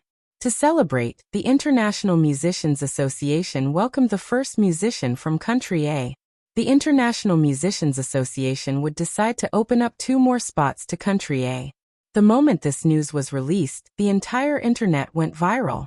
Hashtag the first member of the International Musicians Association in country A hashtag made the headlines. What immortal? Am I dreaming? The first member of the International Musicians Association from country A? Don't you think that the name of the first member from country A looks a little familiar? Yun. F***CK, isn't this Yu Manran's composer? A big shot who suddenly appeared. So, how did Yu Manran get the big shot to compose for her? How can a pop singer's composer be considered a serious musician? The person above is really ignorant. Do you know how many famous overseas musicians have taken Yun's score? Soon, because Yun made the headlines, Yu Manran's song also received dividends and continued to dominate the music app. After that, everyone also realized that because of the sudden recruitment of the International Musicians Association, many people went to listen to Yun's song. In the end, all of them became fans. They even took first place on the foreign music charts. It received great praise. And this sudden good luck was thrown directly at Yu Manran. Naturally, a large number of singers were jealous. They all wanted to use their connections to dig out some information about Yun. But after digging around, they realized that other than writing songs for Yu Manran, this Yun did not have any other connections. In the piano room, Qin Yojiao was halfway through her piano practice when someone called her. Her hand paused as she realized who the caller might be. She stood up quietly and answered the call. She stood by the window and asked, "Why are you calling me at this time? If you don't call now, I'm afraid Miss Qin will forget who got you the invitation to the nearly 18 debutante ball." Qin Yojiao clenched her fists and said with a smile, "How can that be? Yojiao, I know very well in my heart why I want to help you, don't I?" That person also laughed. "I know that you're targeting the Qin family, but my mother is also Mrs. Qin." Qin Yojiao clenched her fists as a struggle appeared in her eyes. Everyone in the Qin family treated her badly, but Mrs. Qin treated her as her biological daughter. If she really helped this person, how disappointed would Mrs. Qin be in her? Are you sure that blood relations are really not important? The more upper class a family is, the more they value the purity of their bloodline. That person smiled. For example, in our family, the son of a mistress is only an illegitimate son no matter how capable he is. It's impossible for him to inherit the family business. Yojiao, I have plenty of ways to make you the one and only eldest young miss of the Qin family. P.S. Be good and remember the monthly recommendation ticket. Chapter 336. These words made Qin Yojiao's heart skip a beat. Could he really make Bei Yunj leave the Qin family? Your 3 brothers will only dote on you like before. Yojiao, don't you want that? Qin Yojiao bit her lip as hatred flashed past her eyes. She wanted to.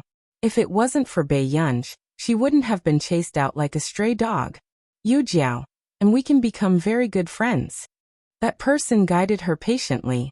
How about this? I'll give you a membership spot in the International Musicians Association as my first gift to you. How about that? Qin Yojiao froze. She already knew that this person had a noble status, and was not someone the Qin family could compare to. However, she never thought that this person would be able to get her a spot in both the Nearly 18 Debutante Ball and the International Musicians Association. Can I really do that? Qin Yojiao asked tentatively. That person laughed, his voice as pleasant as a silver bell as he asked casually, "Why not?" Ungda. Bei Yunj glanced at the message Du Xiao had sent. "Yunj, how about you be the chief examiner for Country A's recruitment this time?" Bei Yunj's eyebrows twitched and she rejected him directly. "I'm not free." Soon, Du Xiao immediately persuaded her.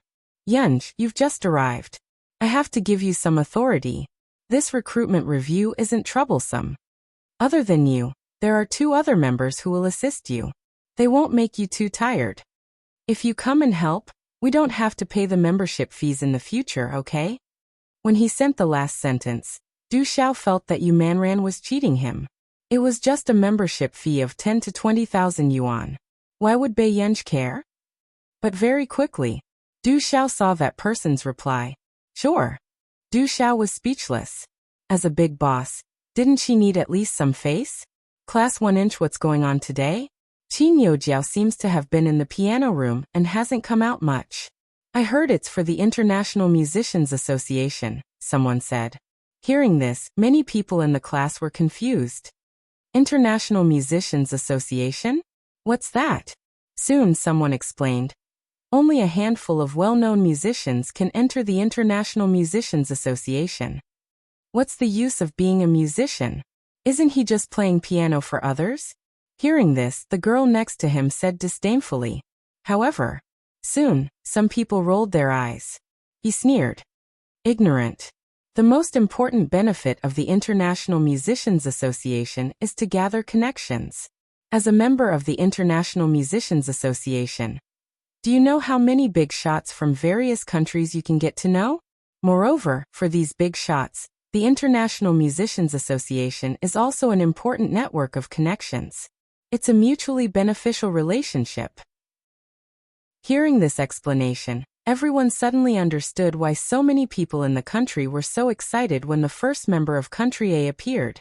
Moreover, because of that member's participation this time, the International Musicians Association had also given 2 additional slots. It was as if Country A was being loved on account of the same thing. Then wouldn't the composer of You Man Ran be overjoyed? Someone asked enviously. The International Musicians Association started to say last month that they wanted to recruit a new member, but it was only today that they officially announced that it was Yuen. The internet speculates that the International Musicians Association may have dug for more than a month before they managed to find her. With that said, everyone seemed to understand why the International Musicians Association was so happy that they were so happy to give 2 additional slots to Country A. It turned out that they had gone through a lot of trouble to poach her. Then Qin Youjiao is too lucky. If she gets this opportunity, won't she be the youngest member of the International Musicians Association? Chapter 337. You think too highly of Qin Youjiao. Is it so easy to enter the International Musicians Association? Someone could not help laughing. All the works of the International Musicians Association are left in the textbooks. What works can she have? Didn't Yuen get in too? The boy in the class who liked Qin Youjiao could not help retorting. How can she compare to Yuen? Before the 2 of them could start arguing, someone beside them said softly, My friend in our nation said that their Ministry of Education is indeed buying Yun's copyright. It was just that they had not agreed to sell it yet. Hearing this, everyone could not help but fall silent. Our nation was buying the copyright of their country's song? This was really a series of events in their lifetime. No wonder the International Musicians Association was so anxious to poach her. I really want to know who Yuen is. It's like she appeared out of thin air. Do you remember that in the past, Yu Manran was at most a B-list celebrity? Once he collaborated with Yuen, he immediately became a popular A-list celebrity. There's a reason for this. Some people started their piano tour at the age of 18 and didn't cause much trouble. These words happened to be heard by Qin Youjiao, who had just walked in. The gloominess in her eyes disappeared. She clenched her fists tightly, her nails digging into her flesh. It was that Yuen again. Suddenly, Qin Youjiao remembered what Yu Manran had told her last time. That person was about her age. If Yu Manran wasn't lying to her, wouldn't she become a joke when Yuen appeared in front of everyone one day? At this thought, Qin Youjiao's face paled and her body trembled slightly. No. She would never allow this to happen. Qin Youjiao pushed open the door and walked to her seat with a cold expression. The girl who had mocked Qin Youjiao behind her back was so frightened that her face paled, and she didn't dare to say anything. The entire classroom was silent and awkward. Qin Youjiao sat in her seat and sent a message to that person. Help me get Yun's new score and I'll do anything for you, okay? When she typed this message, Qin Youjiao's hands were trembling. She didn't want to do such a thing, but she didn't want to become a laughingstock either. It's not difficult, but why do you want her score? Qin Youjiao gritted her teeth and sent another message. I want to destroy her. Only in this way could she continue to be a proud girl in everyone's eyes, a young pianist. Okay, then remember what you promised me. Seeing this message, Qin Youjiao heaved a sigh of relief, but unconsciously, a thin layer of sweat covered her forehead. Qin Corporation. President Qin, this bouquet of black roses is here again, Secretary Qian said cautiously. As expected. When Qin Luyan heard that, a cold glint flashed across his eyes. The low pressure around him made it hard for him to breathe. However, this flower delivery woman was like a lunatic. She would send a bouquet of black roses every day. Regardless of whether she rejected it or not, there would always be a bouquet of black roses at the front desk the next day. Throw it away. Qin Luyan suppressed the hostility in his eyes. His eyes were still arrogant and handsome. This woman was still as disgusting as she had been in her previous life. President Qin, do we really not need to investigate? Is there a need to investigate a lunatic? Qin Luyan's tone was cold, but the veins on the back of his hand were popping out. In his previous life, it was because of this woman that the Qin family was ruined. This time, no matter what, he would make her pay the price. During this period of time, the Qin Corporation had expanded crazily and was already very eye-catching. Even the woman far away in her country had noticed it. P.S. Today, chapters 9 to 12. Remember to vote every month. Chapter 338. How could she not tell that Qin Luyan was already on guard against her? However, as long as Qin Youjiao could be used by her, she would always have a trump card. In the Ning family. Do you mean that the Qin family's daughter, who went back, really came to look for you? Mrs. Ning snorted. I really didn't expect Lin Longjun to raise such a filial child. That's right. Yesterday afternoon, my brothers and I wanted to kidnap Bei Yunj, but we didn't expect. That person's expression was ugly. Thinking of what happened yesterday, he was traumatized. She didn't even leave Lin Jianan any face and stepped on him. Just thinking about that scene made his scalp turn numb. Hearing this, Madame Ning's action of picking up the Persian cat stopped. Then she walked towards the sofa and sneered. How ruthless. However, Lin Longjun is still in my hands now, so she can't cause any trouble. Madam, she should come to look for you in the next 2 days. Mrs. Ning's tone was sarcastic and contemptuous. She's not coming to look for me. She's coming to beg me. She was waiting for Lin Longjun's granddaughter to come to her door and beg her. Then, she would let Lin Longjun see with her own eyes how she tortured Bei Yunj. At noon, Bei Yunj received the information from Si Chunyan. You want me to do such a thing for you? What a sin. Take a look. Is it complete? Bei Yunj smirked. After receiving the information, she quickly replied to Si Qingyan. Thank you. I'll help you look at the project on Friday. Then Bei Yunj flipped through the information about the Ning family. The playfulness on her lips deepened, but the smile did not reach her eyes. After a while, she edited a copy of the information and sent it to Yu Manran. Then, she sent a message slowly. Do you have time to help me? This piece of information needs some exposure. In less than a minute. Man, arrange it. Mu. Until the afternoon. The news about the Ning family had completely entered everyone's field of vision. Regardless of whether it was the fact that the Ning family had close contact with the retired senior officials in order to gain a foothold in the country, or the fact that the only young master of the Ning family had taken drugs outside 2 years ago, and was left unsettled in the end, it had caused a huge sensation. The Ning family is really a big melon. My friend is young Master Ning's classmate. In the past, in order to pursue a girl, he pushed her boyfriend down from the 2nd floor and broke his leg.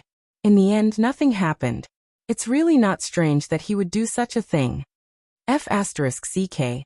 The Ning family is relying on their wealth to raise their son like the crown prince? Why didn't he think about it? Would it be his son's turn to be the crown prince of Yun City? Let me tell you something. A few days ago, something happened to Director Lin. Looking at the time, it happened to be when the Ning family went public. A worker died in an accident. The news was suppressed just like that. Smile. What kind of juicy news is that? I'd like to ask, has anyone here eaten melons from Madame Ning and Dean Lin? Back then, Ning Tai liked Director Lin's husband and used all kinds of methods, but in the end he just didn't like her. So that's how it is. No wonder Academy Head Lin has been criticized recently. My father used to be a student of the Lin Academy. He said that the photo of the adulterer in bed is indeed true. But the matter is very complicated. Back then, Academy Head Lin's husband liked Madam Ning and looked down on Academy Head Lin's family background, so he refused to let Academy Head Lin marry into the family. In the end, Academy Head Lin's husband came and stole the household register. He took Academy Head Lin to get the marriage certificate and even hid it from everyone. Madam Ning claimed to be his fiancée and caught her fiancé stealing the forbidden fruit. In the end, he drove the car. Damn, the hidden marriages of that era are really exciting, doghead. Chapter 339. My mom told me about this yesterday. Dr. Lin's husband seems to have been pursuing Dr. Lin since high school. It wasn't easy for Dr. Lin to agree. How could she listen to her family's arrangement? Moreover, Dr. Lin was young, beautiful, and talented back then. She was very popular. If you don't put in some effort to get a marriage certificate first, she will be abducted, doghead. Yes, I remember that in her second year of teaching, Dr. Lin won an international prize in biology. Her in-laws were so shocked that they didn't dare to continue to show their displeasure. Or is Dr. Lin too low-key that people look down on her? Ha ha ha ha ha, is this reflected in reality? Boo-hoo, I knew it. Dr. Lin is so good. It's impossible for her to do such a thing. Soon. Some of the positive comments about Dr. Lin were liked by several old professors of Yuncheng University, which was equivalent to confirming that this matter was true. Suddenly, those who had said negative things about Dr. Lin seemed to have disappeared without a trace. At this moment, Mrs. Ning, who had been called by countless people to express their sympathy, only knew that such a thing had actually happened on the internet. She fell into a state of anxiety, and her expression was ugly. How could this be? Mrs. Ning gritted her teeth and stared at the reports on the internet, as well as the clarification about Dr. Lin. Suddenly, she felt as if there was a mouthful of blood stuck in her throat. How could such a thing happen? Lin Longjun should be the one who was despised by everyone. How could it be her?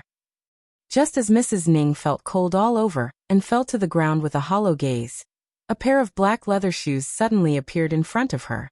Looking up, she saw slender white legs, a simple cut paper school skirt, and an unbelievably beautiful face. At this moment, the eyes looked at her with a faint smile. She squatted leisurely and looked at her playfully. Mrs. Ning, it's the first time we met. My name is Bai Yunj.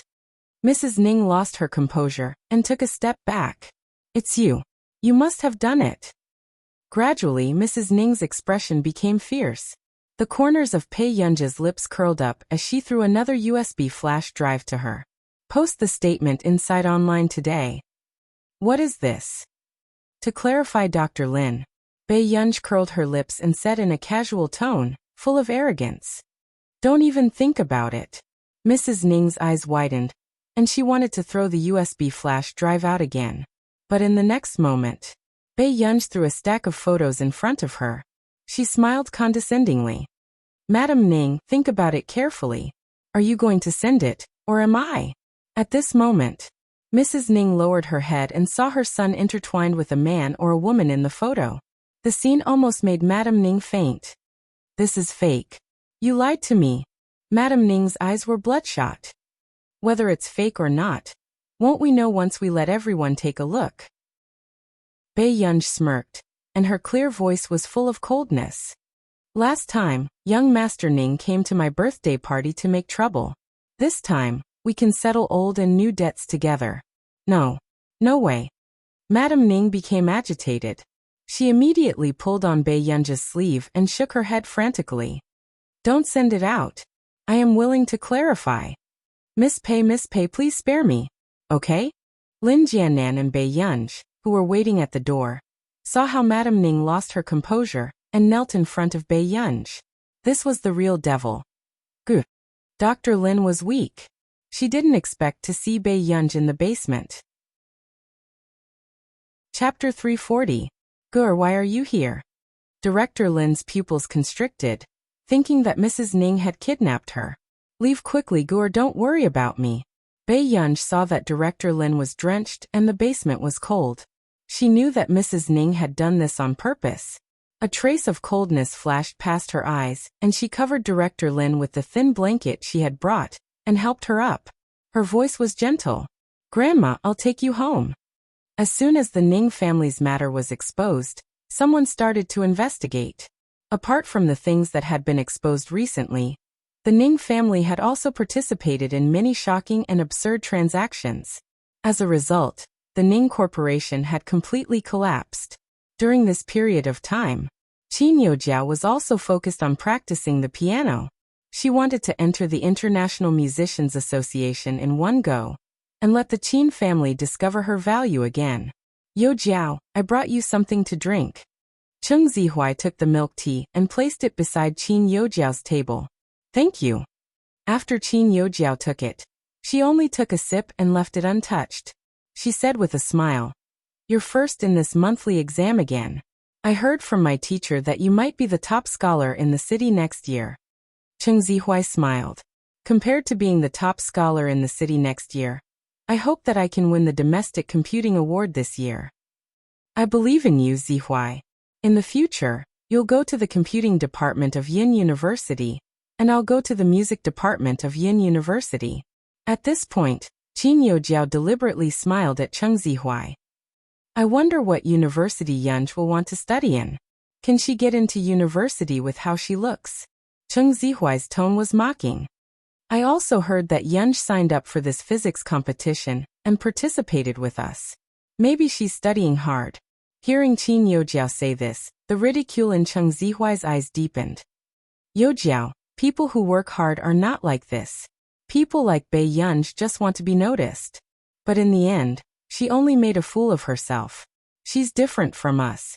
She can only roll in the mud." Hearing Cheng Zihuai say this, Qin Youjiao's hand on the piano relaxed. She was also afraid that the Cheng family would favor Bei Yunj more, because of what happened at the birthday party last time. Fortunately, since Cheng Zihuai hated Bei Yunj so much, Bei Yunj had no right to fight with her. But that's good too. When the results of this competition are out, it's time to let your brothers see who's the real Qin family member. A dark look flashed across Qin Youjiao's eyes when she heard Cheng Zihuai's words. She smiled and said, "Zihuai, let me show you my original song from the International Musicians Association." "Sure." Early morning, Bei Yunj saw the news from Tich and Jasmine. The two of them had won the gold and silver medals of the Shunga International Computing Competition, so he was in a good mood. Although the Shunga International Computer Competition was not as prestigious as the Busako Award in the computer industry, it was still quite valuable. The fact that Jasmine and Tich could win such an award at such a young age showed their potential. When she went downstairs, Bei Yunj suddenly thought of something and opened a group chat for the first time. This group chat was actually a chat software created by Marcus. It was filled with members of the Computing Institute and our nation's Computing Institute. Soon, everyone in the group chat received a large wave of red packets. "Red packet, congratulations. Red packet, congratulations. Red packet, congratulations." Everyone was speechless. Chapter 341. He was out. What was going on? Without hesitation, those who were fast had already gone to receive the red packets. Because Marcus did not set the amount when he made the software back then, everyone was so scared that their legs almost turned to jelly when they saw that the red packets they received were all in the thousands. He had sent more than 10 red packets, and each red packet was worth hundreds of thousands. Wasn't he 2F** king generous? So, in the hearts of the two members of the Big Boss Computing Institute, they could not help but add a suffix. God of Fortune. Soon Marcus came out. "Marcus, God of Fortune, what's wrong with you?" "It's nothing. I'm just happy that a student won an award." Marcus, who saw the message, was speechless. Just now, Tich and Jasmine had been crying and complaining to him that their teacher was too strict. After receiving the award, their teacher had only replied with a, "Yes, I understand," in a cold and elegant manner, as if it was something very normal. In the end, she was a fanatic behind his back. Unfortunately, as interns, Tich and Jasmine could not enter the group chat yet. Marcus resisted the urge to take a screenshot and send it to Tich and the rest. From the corner of his eye, He realized that there were too many red packets, and they had not been collected. So in the next moment, his fingers slipped, and he snatched the red packets together. He completely forgot about Tich and Jasmine, who were still immersed in grief. Bei Yunj went downstairs, and was about to go out before she had breakfast. Yun, have breakfast first. Huashidu had a feeling that this little girl had been a little busy recently. Even at home, she was nowhere to be seen. Brother, I have something on. The moment Bei Yunj finished speaking, another voice suddenly sounded from the door. Yunj, are you ready to leave? Bei Yunj turned around and saw that it was Ji Yiqing. Why was he here? Bei Yunj furrowed her eyebrows. Elder Zhong asked me to pick you up, Ji Yiqing said with a smile. Hearing this, Bei Yunj understood. Uncle Zhong, who often picked her up recently, had something on, so he asked Elder Zhong to arrange for someone to pick her up. However, she did not expect Elder Zhong to ask Ji Yiqing to come over. I have to eat breakfast first. Bei Yunj looked at Huashidu and thought for a while before speaking again. That's just nice. I haven't eaten with Master Du for a long time. At this moment, Ji Yiqing looked like someone who couldn't read other people's expressions. Although Bei Yunj knew that Huashidu and Ji Yiqing were old acquaintances, she could feel that Huashidu didn't seem to want to see Ji Yiqing that much. But since she was here, there was no reason for Ji Yiqing to wait outside. Brother, do you think? Bei Yunj looked at Huashidu. Suddenly, Huashidu laughed and reached out to pinch the back of her neck affectionately. His tone was light as he said, Yun, go and eat first. Brother Yiqing is old and his waist is not very good. I'll get Aunt Meow to prepare some food for him to nourish his body. Ji Yiqing. He had injured his waist during a mission. What nonsense was Huashidu spouting? However, the next moment, Bei Yunj looked at him with more respect and pity. Then I'd better take a taxi. It's not good for my waist to drive for too long. Ji Yiqing's handsome face darkened. It's okay. I'll arrange a chauffeur for you later. The man's lazy and magnetic laughter sounded. Ji Yiqing put on a fake smile. The injury from the previous mission has already healed. Master Du, you don't have to worry so much. Is that so? I saw that the Ji family arranged a blind date for you. I thought that you were old and your waist couldn't recover, so I was preparing earlier. Chapter 342. Huashida's words made Ji Yiqing's reputation even worse. It was as if Ji Yiqing was trying to save face and refused to admit it. Bei Yunj's expression was clear, and she did not say much. Ji Yiqing put on a fake smile. In the past 2 years, the Hua family seems to have been busy with the selection of a young madam. Huashida's posture was light and lazy. He slowly poured a glass of milk for Bei Yunj, and looked at Ji Yiqing with a faint smile. Yes, young Master Ji, think about it. Why is that? For a moment, Ji Yiqing still did not understand what Huashida meant. After that, until Bei Yunj finished breakfast and was about to leave with Ji Yiqing. Brother, did I leave my rubber band in your room? The rubber band that Bei Yunj had been using these few days was new, but it had disappeared within 2 days. However, when Ji Yiqing heard this, he looked at Huashidu in surprise. He did not expect the two of them to be so close. Okay, come and get it yourself. Huashidu was holding a document in his hand. Actually, he could have gotten the rubber band for Bei Yunj, but Bei Yunj did not think too much about it. She walked over and reached into the man's suit pants pocket. However, after searching for a while, Bei Yunj changed to another one, but she could not find the rubber band. At this moment, the handsome and noble man stood there leisurely, allowing the girl to lower her head and touch his waist intimately. He was very indulgent. It looked ambiguous and intimate. However, Ji Yiqing saw the man's gaze fixed on him with a faint smile. Ji Yiqing was speechless. He wanted to scold him. What should he do? Yun, why are you touching him? Young Master Ji is still here. The man's magnetic voice deliberately dragged out the last syllable. It was light and ostentatious, making people blush and their hearts race. Ji Yiqing resisted the urge to scold him. Bei Yunj's eyes also moved slightly, not knowing what to say.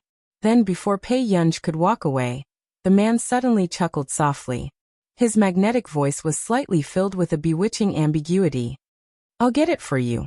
He took out a black rubber band from his suit pocket and slowly tied the girl's hair in front of Ji Yiqing. After you're done, Yun, come back early. I have something important to tell you. After getting out of the car, Ji Yiqing also completely understood why Huashidu wanted him to think about the reason why the Hua family no longer looked for young madam. Because now Huashida's family was raising one. What happened? Bei Yunj glanced at her wristwatch and confirmed that there was still time. Because the requirements for interns in Country R's Computing Institute were very strict, the system was different from the Computing Institute. The interns in the Computing Institute could vote and choose the instructor to give public lectures. Bei Yunj, on the other hand, became the most ideal mentor for the interns because of the huge patent fees and Marcus's high regard for her. Today, Bei Yunj was preparing to give these interns a public lecture. That was why she came over so early. It's fine. Ji Yiqing took a deep breath and experienced the difficulty of matchmaking. He looked at Bei Yunj. Do you come to the Computing Institute often? When Bei Yunj heard this, her hand, which was about to take out her identity card, paused and she silently retracted it. Occasionally. Bei Yunj put the identity card back into her pocket and stopped at the entrance to register before entering with Ji Yiqing. The security guard was puzzled. Why didn't Miss Pei use her pass today? Chapter 343. After entering the Computing Institute, Zhong Shenglin warmly pulled Ji Yiqing down and had a long talk with him. He used his eyes to signal Bei Yunj to leave quickly. Before Ji Yiqing could say anything, he turned around and realized that Bei Yunj was nowhere to be seen. Inspector, where is Miss Pei? She might have gone to water the flowers for me. Children nowadays are very patient. They like to help the elderly. Zhong Shenglin laughed heartily. Ji Yiqing's eyelids twitched, and he did not ask further. She specially came to the Computing Institute just to water the flowers? At this moment, Bei Yunj was indeed watering the flower buds of various countries. However, the flower buds that were being watered began to tremble. Everyone was happy and excited when they found out that the class was going to start today. They walked into the conference hall in high spirits. However, someone casually asked Tich what a typical teacher needed to prepare for class. Tich replied that he would be scolded. Everyone suddenly realized that this matter was not simple. If you think that the content is too simple, you can leave the conference hall. I don't want people to whisper to each other. Bei Yunj's clear voice did not have any warmth. Everyone had mixed feelings. The interns, who were considered outstanding newcomers, suddenly understood why Tich and Jasmine were so arrogant and frivolous when they first entered the Computing Institute. But now, they only knew how to hold a thermos, and often stood by the window with a face full of vicissitudes. Right now, looking at the entire scene, it seemed that only Tich and Jasmine could keep up with Bei Yunj's rhythm. As for the others, they had already started to kneel. As for the discussion just now, some people were secretly asking Tich what the teacher was talking about. The class ended in a thrilling manner. Jasmine and Tich gulped down a few mouthfuls of hot tea and a piece of American ginseng to refresh themselves. They relaxed completely. Seeing this skillful unified action, everyone was shocked. They were indeed the first and second in the institute. They were too persevering. If they attended a few more classes, they would be able to ascend to the heavens. Therefore, from this class onwards, the interns in the institute developed a shadow over Bei Yunj. Tich, are you guys always like this in class? Tich's numb and empty eyes gradually woke up. He said amiably, that's not it. Today's content is indeed simpler than before. Maybe it's because I don't want to make it difficult for you. The interns. Wasn't that difficult? Suddenly, everyone felt sorry for Tich and Jasmine. What kind of life were they living at the Calculation Institute? Some people could go out with their mentors to ride bicycles and drink to relax. Some people had to suck on a piece of American ginseng after class, as if they were hanging on by a thread. Why don't you all change teachers? He was very good. He was young and outstanding. But if he continued to follow, he would lose his life, right? It's okay, I can do it. I can prove to my teacher that I can. Tich waved his hand and focused on fighting Bei Yunj. Everyone. Sure, this was a case of one willing to hit and two willing to suffer. After class, Bei Yunj's good mood in the morning was completely gone. It just so happened that Marcus called. Gur, how was class? Are you happy? Bei Yunj. Marcus continued to ramble on and on. Following you to class is indeed very effective. Tich and Jasmine have really improved too much. Look, they even won the Shunga International Prize. Just a minute ago, Bei Yunj had even checked the Shunga International Prize. After confirming that it wasn't some random prize, he was relieved. P.S. There are at least 5 or 6 more chapters. Sleep early. Good night. Chapter 344. After all, she had specially sent a red packet to the group in the morning. Next time, don't look for me for this kind of public class. What's wrong? You're the number 1 chosen by the institute.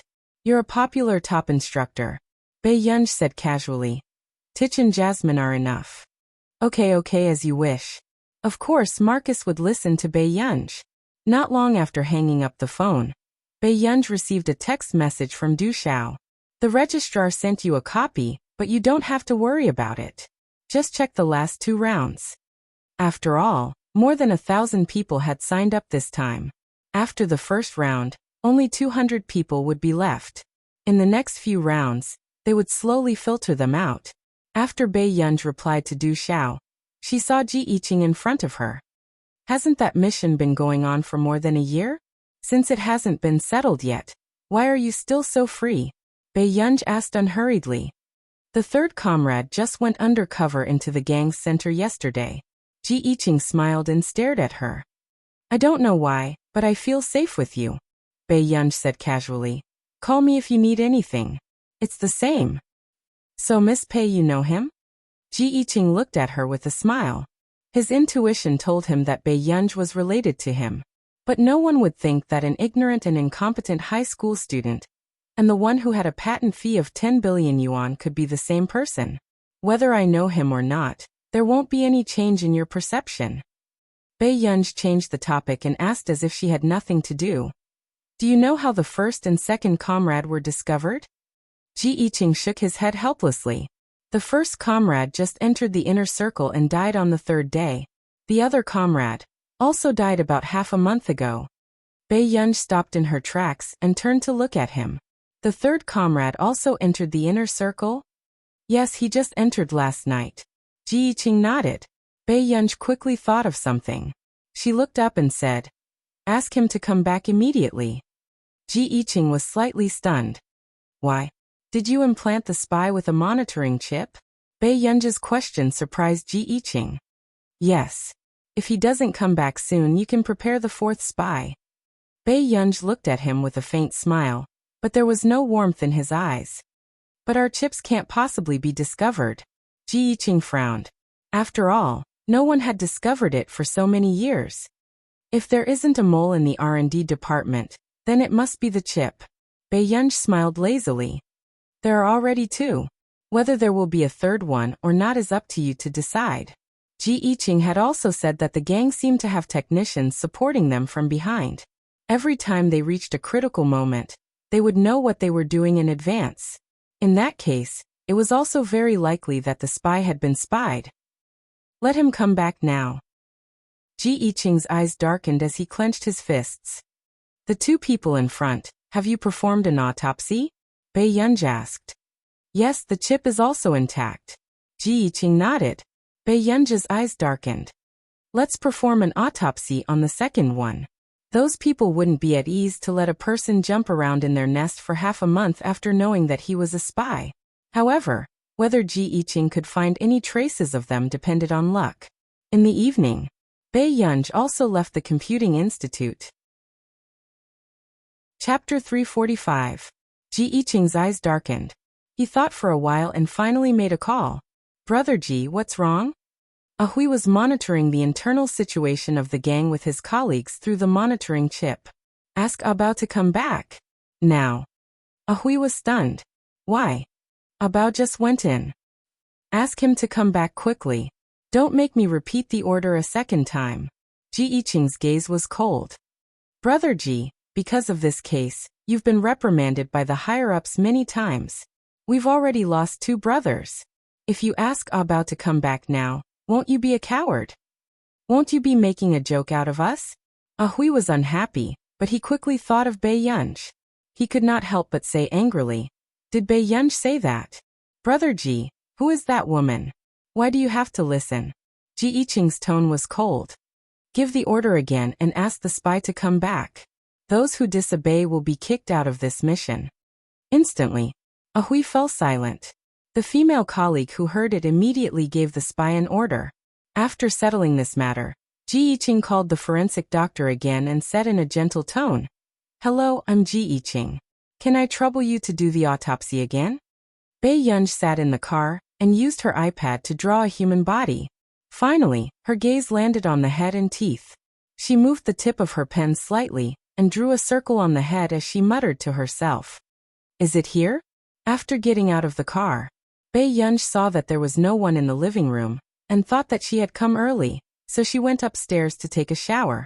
However, she did not expect that just as she took off her clothes and was taking a shower in the bathroom, the man would push open the door and sit by the French window. The man with noble eyes was focused on the document in his hand. After a while, he noticed a faint movement. Someone was there? Huashidu frowned. The first person he thought of was Bei Yunj. Did this child forget that the bedroom had just been changed back yesterday? Just as Huashidu stood up and was about to walk over to take a look, he stopped in his tracks. He felt that it was better to leave the bedroom. But in the end, just as Huashidu turned around and was about to leave, a girl who was drenched all over and only had a white towel draped over her body as she dried her wet hair appeared. The towel was only casually draped over her body, partially covering the important parts of her body, but it made one's blood boil. In particular, the girl's figure was extremely good. Even her ankles made people feel sexy. For a moment, the two of them looked at each other. Bei Yunj's hand paused. She didn't scream, but her mind exploded. Huashidu was the first to react. He restrained the darkness in his eyes and quickly turned around. 1 or 2 seconds later, there was an almost imperceptible hoarseness and helplessness in the man's voice. Why aren't you going back to get dressed? He didn't expect that this young lady would dare to come out with only a towel. Bei Yunj calmly picked up the clothes and walked back. However, as soon as she returned to the bathroom, she realized that she had forgotten to take something very important. Bei Yunj. She glanced at the translucent top. Underneath it was a close-fitting spaghetti strap. She didn't think she could go next door like this. Brother. Bei Yunj gently pushed open the bathroom door and called out tentatively. Huashidu, who was about to close the bedroom door, paused. What's wrong? I forgot to take my clothes. Veins popped out on the back of Huashida's hand that was holding the door handle. His Adam's apple bobbed as he suppressed those thoughts that he shouldn't have. What do you need? Chapter 346. Underwear. Bei Yunj's voice also stiffened. When Huashida noticed it, he also found it funny. You want all of them? Brah. After Bei Yunj finished speaking, she silently closed the bathroom door. But then she realized that as long as she went out to get a clean towel, changed her clothes and covered herself, it might not be as awkward as it was now. Bei Yunj. Forget it, she had already said it. So just as Bei Yunj was feeling relieved, she suddenly thought of the terrible scene of this man opening her closet and choosing a bra for her. She had really sinned. Bei Yunj suddenly felt a sense of guilt, as if she had touched the flower of a high mountain. But on second thought, she had also secretly kissed him. This sin seemed to have been committed a long time ago. Soon, just as Bei Yunj was letting her imagination run wild, there was a knock on the door. Yin Yin. Bei Yunj opened the door from the inside and saw the man's slender hand reaching in with a black bra. This sharp color difference was dazzling. It was also inexplicably lustful. When Bei Yunj took it, she turned to look and saw the man's handsome side profile. He was dressed in a neatly tailored suit, looking refined and cold. However, it formed a strong contrast with this lustful and ambiguous atmosphere. He was like a god who had been pulled down from his altar. Bei Yunj narrowed her eyes. After taking the important item, she felt that it was hot to the touch. Especially when the man picked up the shoulder strap just now. I'll go out first. Okay. Bei Yunj immediately changed her clothes. At this moment, Huashidu, who had already closed the bedroom door, was no longer as lazy as usual. Just now, Huashidu stood at the door and called Auntie Meow. He had wanted Auntie Meow to come and get it for Bei Yunj. After all, this was a little girl's personal clothing. As a man, he should not touch it. However, he did not expect that Auntie Meow had just been called over by the old madam to discuss cooking. In the end, he could only go and get it himself. After more than 10 minutes, Wuxia did not see Bei Yunj come downstairs.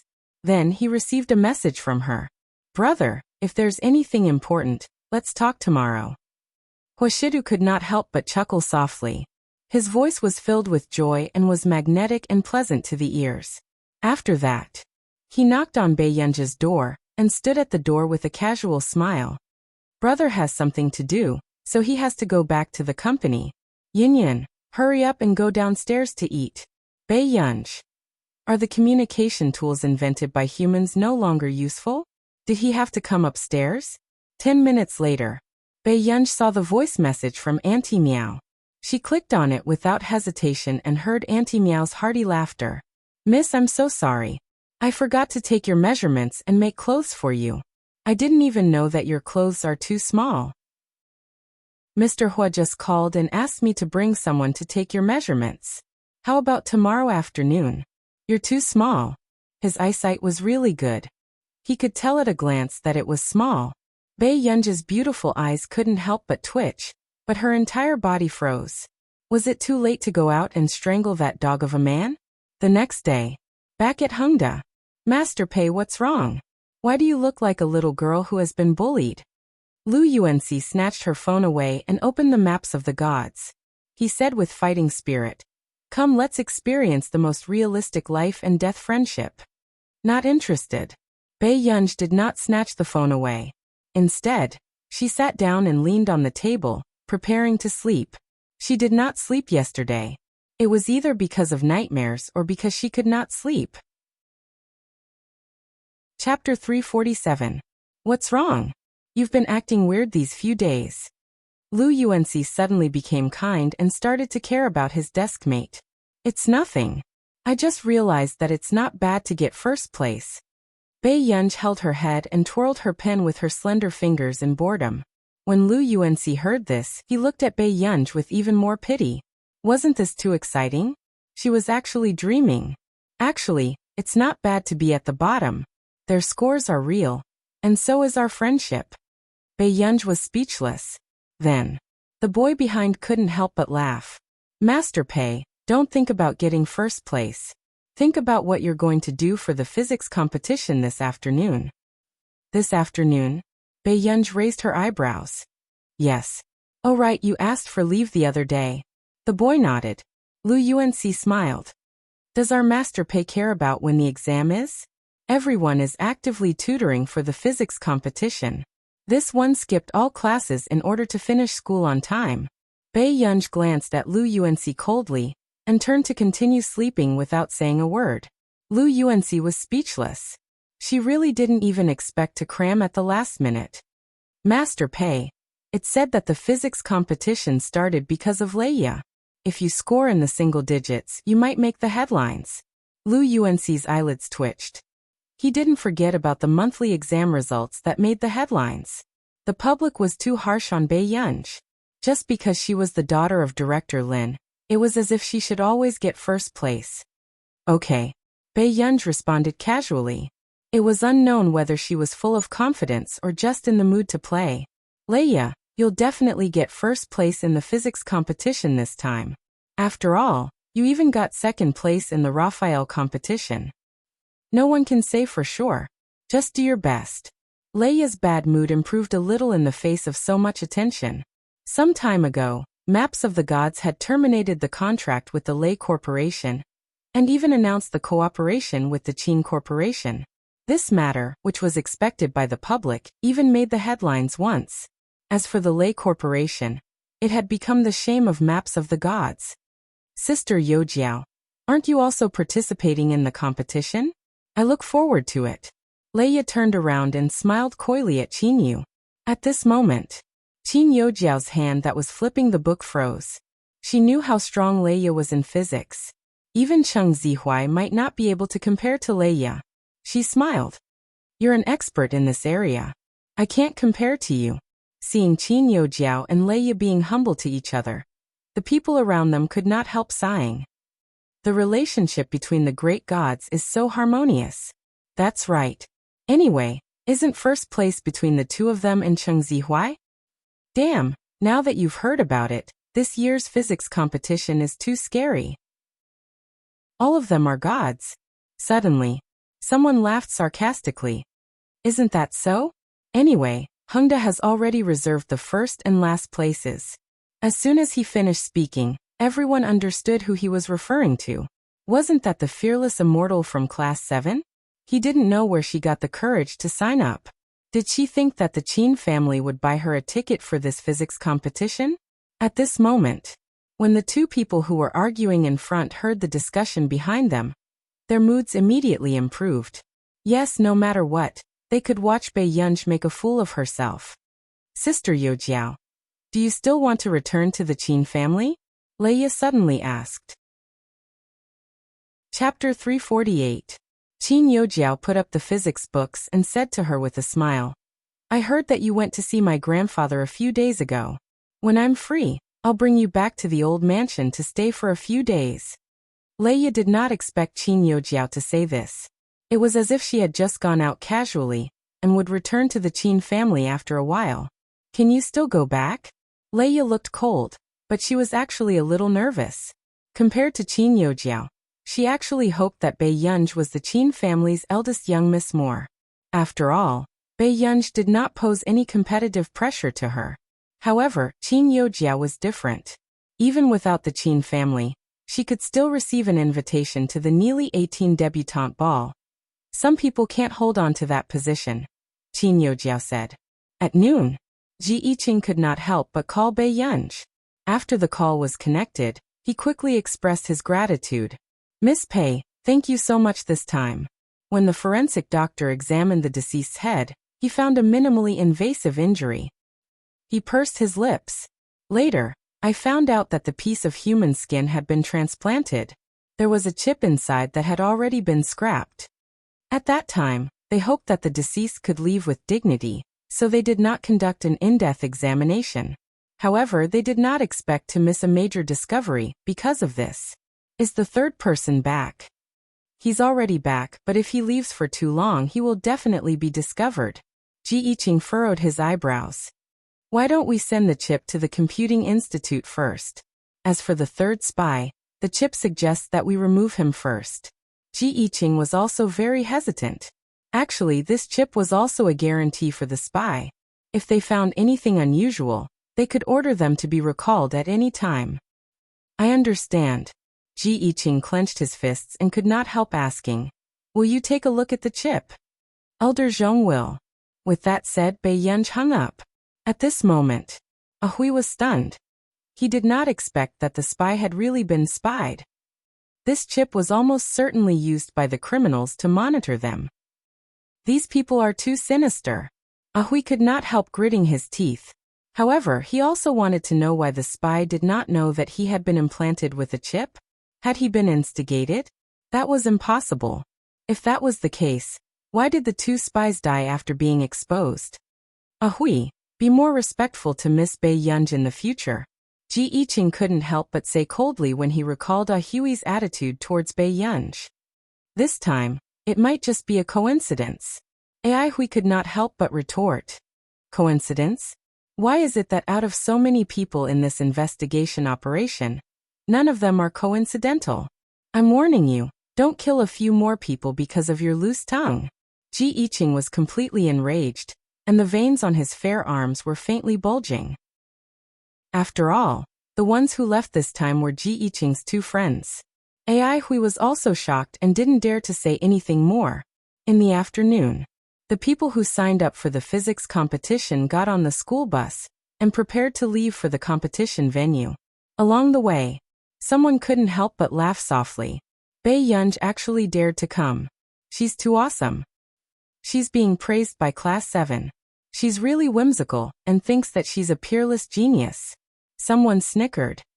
Now that she's on the B-roll, I wonder if she can break the record and get the lowest score in history. The discussion on the bus continued all the way, and even the leading teacher's expression did not look too good. However, who knew that when they got off the bus, someone not far away exclaimed, "Master Pei, what's wrong with you?" Chapter 349. When everyone heard this, they turned around and saw a very young and handsome man. He walked over from the teacher's group with a smile on his face. The teacher in charge of Hongda was stunned for a moment and quickly stuttered, "Professor? Professor C?" He was a professor of the computer science department at Yunqing University, and also the youngest professor in the entire university. When he first started working 2 years ago, he had even gone viral on the internet once. Because he was good-looking and had become a professor at such a young age, he was simply the perfect male lead. Si Qingyan did not hear the voice beside him clearly. He only glanced at the school bus and then at Bei Yunj. He couldn't help but laugh. "You died prematurely. Is this a place you should come to?" Si Qingyan suppressed his smile and deliberately chased her away. "Hurry up and go back." Seeing that Si Qingyan seemed to be very familiar with Bei Yunj, and could even joke casually, the smiles of the people who were mocking Bei Yunj stiffened. This was a computer science professor at Yunqing University. How did Bei Yunj know him? Could it be that he was also Director Lin? But this professor was so young. He didn't look like he was from the same generation as Director Lin. "I'm here to participate in the competition." Bei Yunj's beautiful eyebrows moved as she pointed at the sign not far away. "National High School Physics Competition. Did you see it clearly?" Si Qingyan couldn't help but laugh. "Master Pei, are you human? You won't even let this competition go?" Bei Yunj was speechless. It wasn't that she didn't want to let it go. In her previous life, Bei Yunj had skipped grades too quickly, so the competitions she participated in later were all world-class. It was indeed her first time participating in such a national high school competition. Hearing these two chatting as if there was no one else around, the others felt that they were in a fantasy. This seems to be the very popular computer science professor at Yunqing University. What does he mean by that? Someone couldn't help but discuss. The girl beside her was envious. "Did you hear what Professor C shouted just now? Master Pei. F***CK. I didn't think much of it when I heard the people from Class 7 call her that. But when Professor C calls her that, it sounds inexplicably doting. Yeah. Why do the two of them look so familiar with each other?" At this moment, someone said weakly, "Don't you think there's a problem with Professor C's words just now when he asked Bei Yunj not to participate in the competition?" Somehow, he felt that there was a deeper meaning behind those words. What problem could there be? Professor C must know Bei Yunj's capabilities and asked her not to come over. However, no one thought about it in any other way. They were just envious that Bei Yunj had a hospital director as her grandmother. She actually knew so many big shots in the academic world. However, seeing this, Cheng Zihuai's expression changed. He did not expect Bei Yunj and Si Qingyan to have such a good relationship. After all, when he was at the Computing Institute, he had tried all sorts of ways to gain Si Qingyan's favor. However, Si Qingyan had always been reserved in front of him as a genius professor. Although Cheng Zihuai could accept this, what was going on with Bei Yunj? Why was even Si Qingyan shouting such a ridiculous title? Just like those ridiculous hooligans from Class 7, they praised Bei Yunj to the skies. Leia could not help but ask, "Zihuai, is Bei Yunj very close to this professor?" Although Leia, who had just transferred, was also targeting Yunqing University, she did not know which professor there was. Cheng Zihuai's handsome face was ugly. He did not answer this question and only said gloomily, "Let's go." No matter what their relationship is, Bei Yunj can only be at the bottom. Chapter 350. After entering the venue, Si Qingyan muttered from the side, "You didn't participate in the competition the old master signed you up for, and insisted on participating in such a competition." In the future, when she attended an event in the Computing Institute, she was introduced as the winner of the K.Z. Busaka competition. She was great. First place in the National High School Physics competition? Wasn't it embarrassing? Bei Yunj's eyebrows moved. "I didn't sign up for this." Hearing this, Si Qingyan immediately understood. Another student who had been tricked. However, Hengda probably didn't even know that they had accidentally poached a god. Alright then, do well. Anyway, you're all prepared. At this moment, Si Qingyan remembered his duty as an invigilator. Suddenly, Bei Yunj paused and was silent for a while. Brother Yan, I don't think I brought a pen. Si Qingyan was speechless. A few minutes later, Si Qingyan borrowed a pen from upstairs and gave it to Bei Yunj with a pained expression. There was actually someone who forgot to bring a pen for the competition. Thank you. Bei Yunj's eyelids twitched. Bei Yunj had also finished lunch and had yet to return to class when she was pushed onto the school bus by Lu Yuanxi and the rest. After the exam, the candidates who came to participate in the competition left the examination hall one after another. On the way, people were discussing.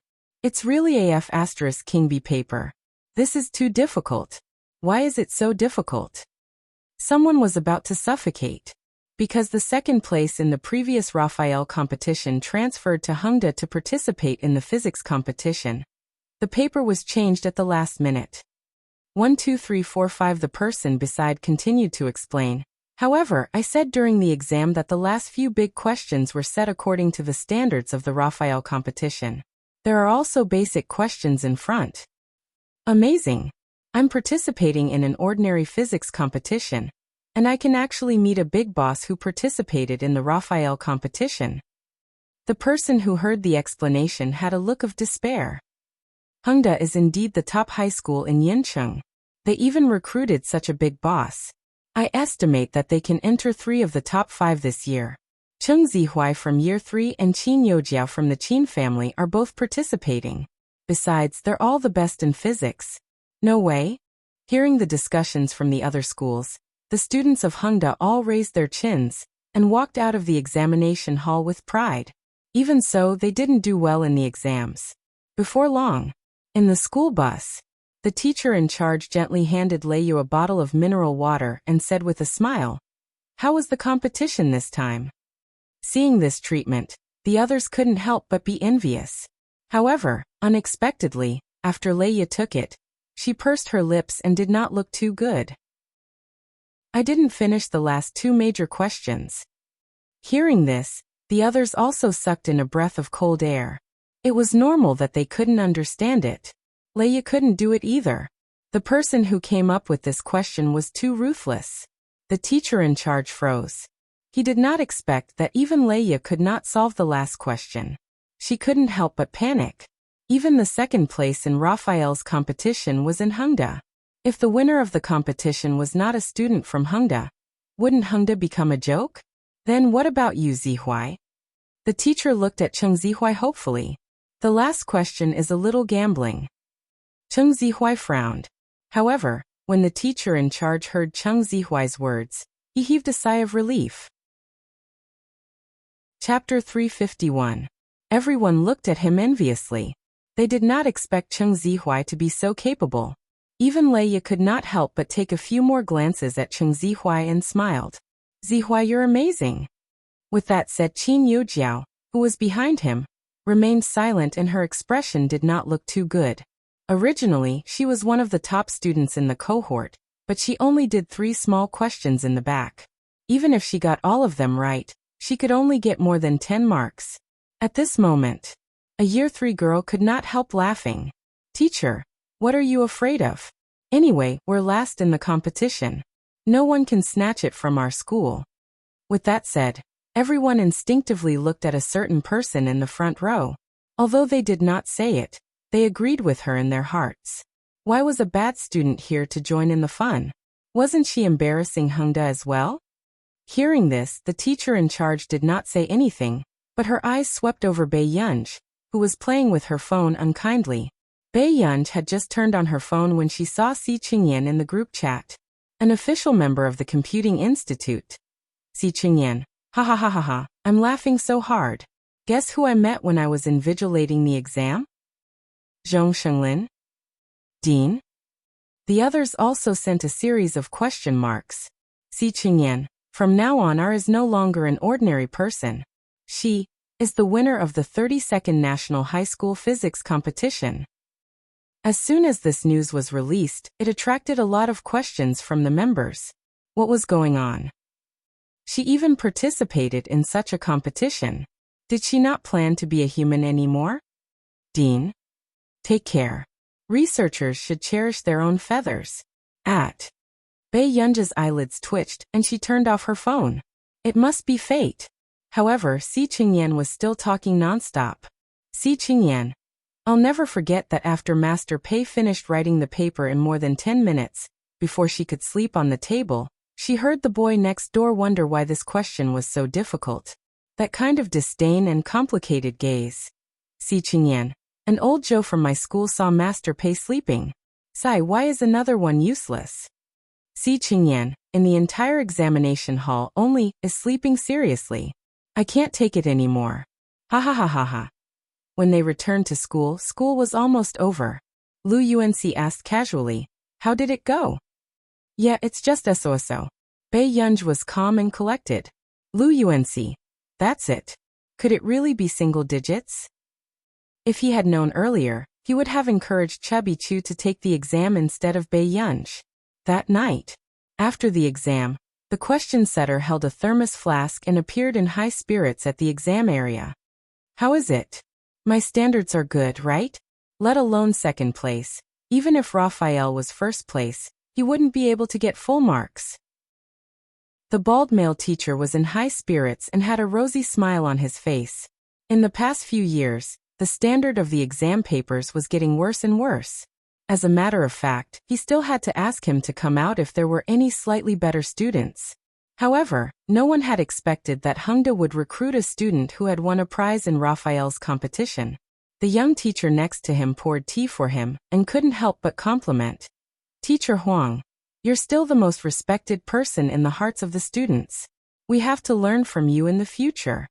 Just as the two of them were chatting happily, the teacher, who had worked hard to mark the papers, felt strange when he saw a paper with sloppy handwriting. Then the more he corrected it, the tighter his heart became. Chapter 352. He suppressed it for a long time before he managed to stop himself from blurting out vulgarities. Even his mind was in a mess. What's going on, old Yi?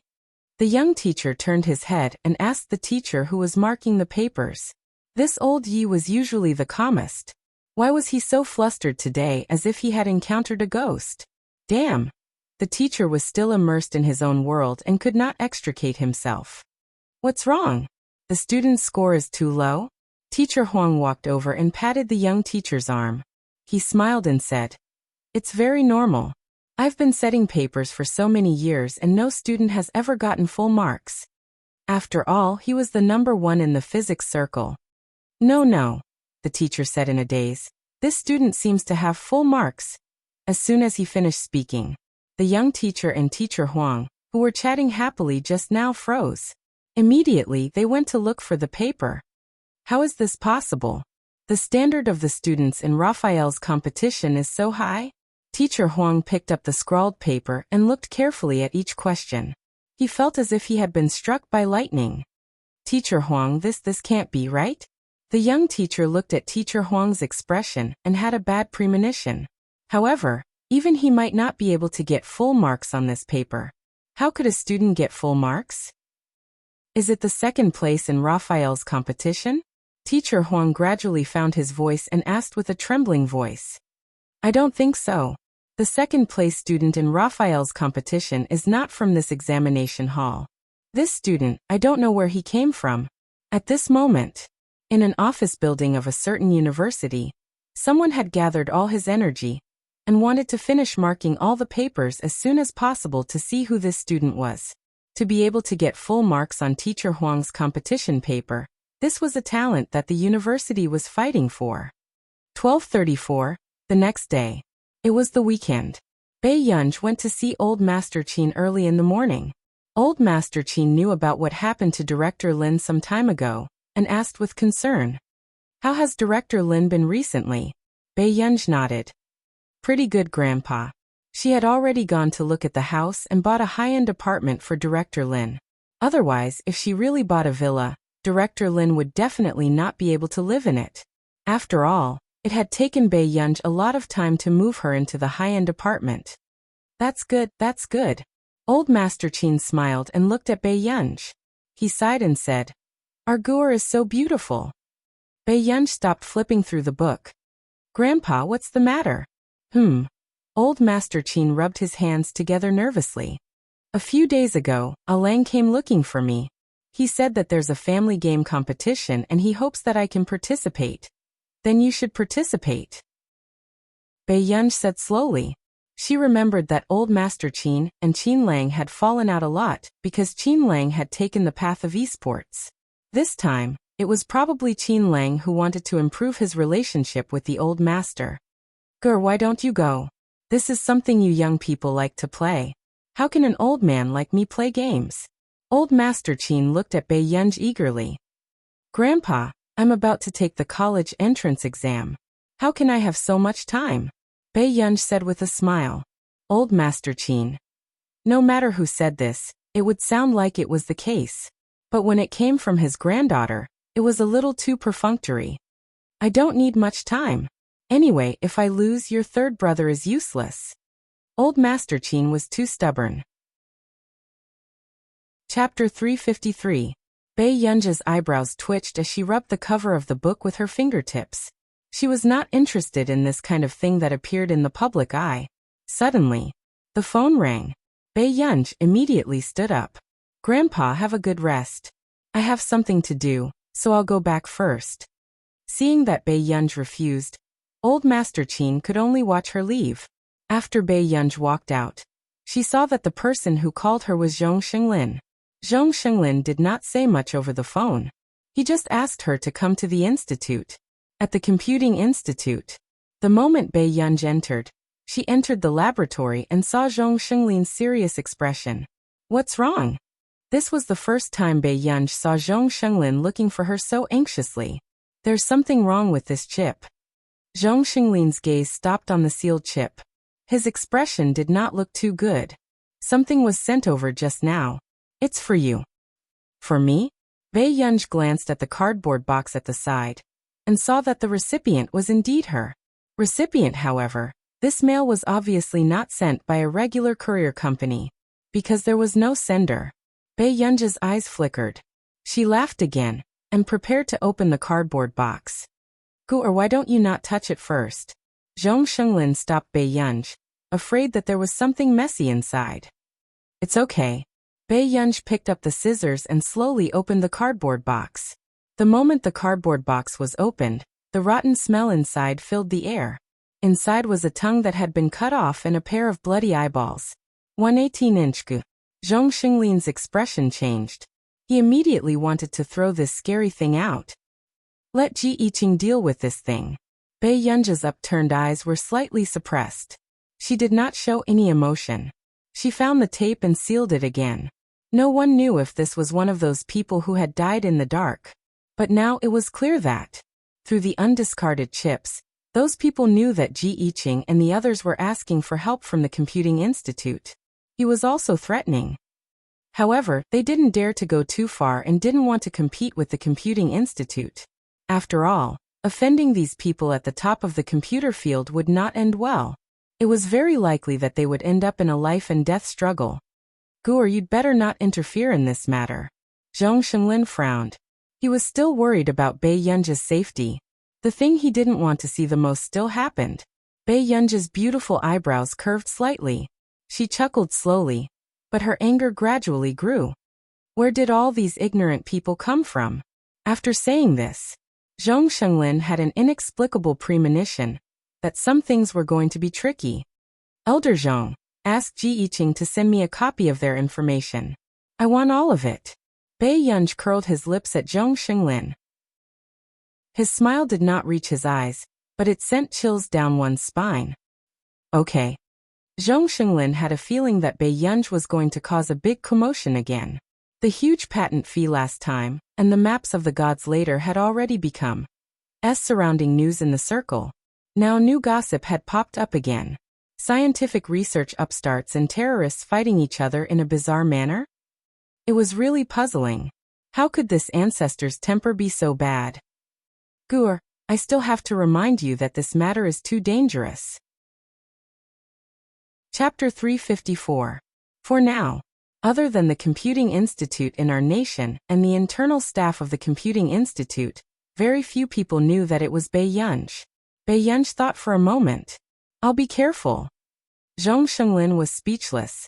Did he mean that she should be careful? He was telling her not to get involved, all right. However, compared to Zhong Shenglin, who had racked his brains, Ji Yiqing heaved a long sigh of relief when he received the news. Finally, he managed to invite her over. Will she really help us? Hui was also very curious about this person. Although there were many people in the scientific research field who had high praises for her on the internet, this person had not even revealed her face. She has already asked us for a copy of the information. Ji Yiqing also felt that things were a little different from the plan. He kept feeling that her initial actions were a little too fast. It was not until quite late that Bai Yunj left the Computing Institute. For the past few days, she had been deliberately avoiding a certain someone. However, the person who was avoided was not in a hurry. Instead, he patiently waited for the young lady to stop being awkward. At the dining table, Yin. The man suddenly called out. Bai Yunj instinctively looked up. Yes. Immediately. Before Bai Yunj could react, the man's slender and well-defined hand was already close to her cheek. He casually tucked her black hair behind her earlobe. The ticklish contact made Bai Yunj inexplicably shiver. When she looked up, she accidentally met the man's dark eyes. She instinctively looked away, as if her gaze had been burned. However, the man chuckled and said casually, "Your hair fell into the bowl." Bai Yunj was speechless. Why was he paying attention to other people's hair when he was eating? 187. A certain someone seemed to know what she was thinking. His gentle and noble eyes were thin and seductive. Brother likes to look at our Union no matter what. Bai Yunj was speechless. Our Union is cuter than other girls when she's awkward. The man smiled unhurriedly. Bai Yunj said, "Let's eat." The next day, Bai Yunj took the chip out of the glass box and examined it. It's just a broken chip. Can't you just destroy it? Si Qingyan couldn't help but ask as he watched from the side. Who knew? A dark light flashed across Bai Yunj's eyes, and she suddenly chuckled. It's a gift from him. It would be a waste to reject it. Before Si Qingyan could feel puzzled, he saw Bai Yunj throw the chip into the equipment and analyze the data on the computer. Isn't your system different from the one given by the Institute? Si Qingyan realized the problem. Bai Yunj said lazily, "Yes, I made it myself. It's more convenient." At first, Si Qingyan had yet to understand how this was convenient, but after about 20 minutes before he could react, he saw Bai Yunj attacking something. Wasn't this guy researching the chip just now? The next moment, Bai Yunj answered his doubts. Soon, she pulled out 2 recording files and played them. It was a recording of the conversation between the 2 spies. The second recording did not stop. Other than the conversation between the spies in the gang camp, even the conversation between Ji Yiqing and the forensic doctor was recorded. Obviously, this was a scheme by those people. That was why it was exposed. You can even do this? Si Qingyan was about to lose it. He thought that everyone was doing academic research, but what was Bai Yunj doing? Chapter 355. How did you get these 2 recordings? Si Qingyan still felt like he was dreaming. Then he saw Bai Yunj throw the chip into the blender after copying the data. It's in their computer. Bai Yunj raised her eyebrows and said casually. Her actions were much more arrogant than those gang members who secretly recorded Ji Yiqing and the rest. Si Qingyan felt like he was living in a sci-fi blockbuster, but then he saw that this person had no intention of stopping. What are you doing again? Si Qingyan had yet to accept reality and asked stiffly, analyzing their exact location. Let's go and eat. The system will automatically test it later. It will take some time. Bai Yunj's words made Si Qingyan feel like he was someone who had never seen the world. They were both computing students and were both in the Computing Institute. Why was there such a huge difference? Was this the reason why Bai Yunj was old Master Zhong's favorite? When did you learn this? Si Qingyan asked shamelessly. When I was young. I forgot a little. Bai Yunj thought for a while and said, In her previous life, Mother Pei was afraid that Bei Yunj would go out and cause trouble, so she was very strict with Bei Yunj. Bei Yunj was either in the laboratory or surfing the internet at home. However, unexpectedly, it was precisely because of this that Bei Yunj started to develop a strong interest in all fields of computing. At the same time, it also caused a huge commotion online. Si Qingyan cursed. A person who was not even 20 years old said that she was quite young. How young was she? Haha. This unfair world. The next moment, Si Qingyan, who was full of resentment, leaned over and asked sneakily, Master Pei, can you give me a copy of your system? I won't tell anyone.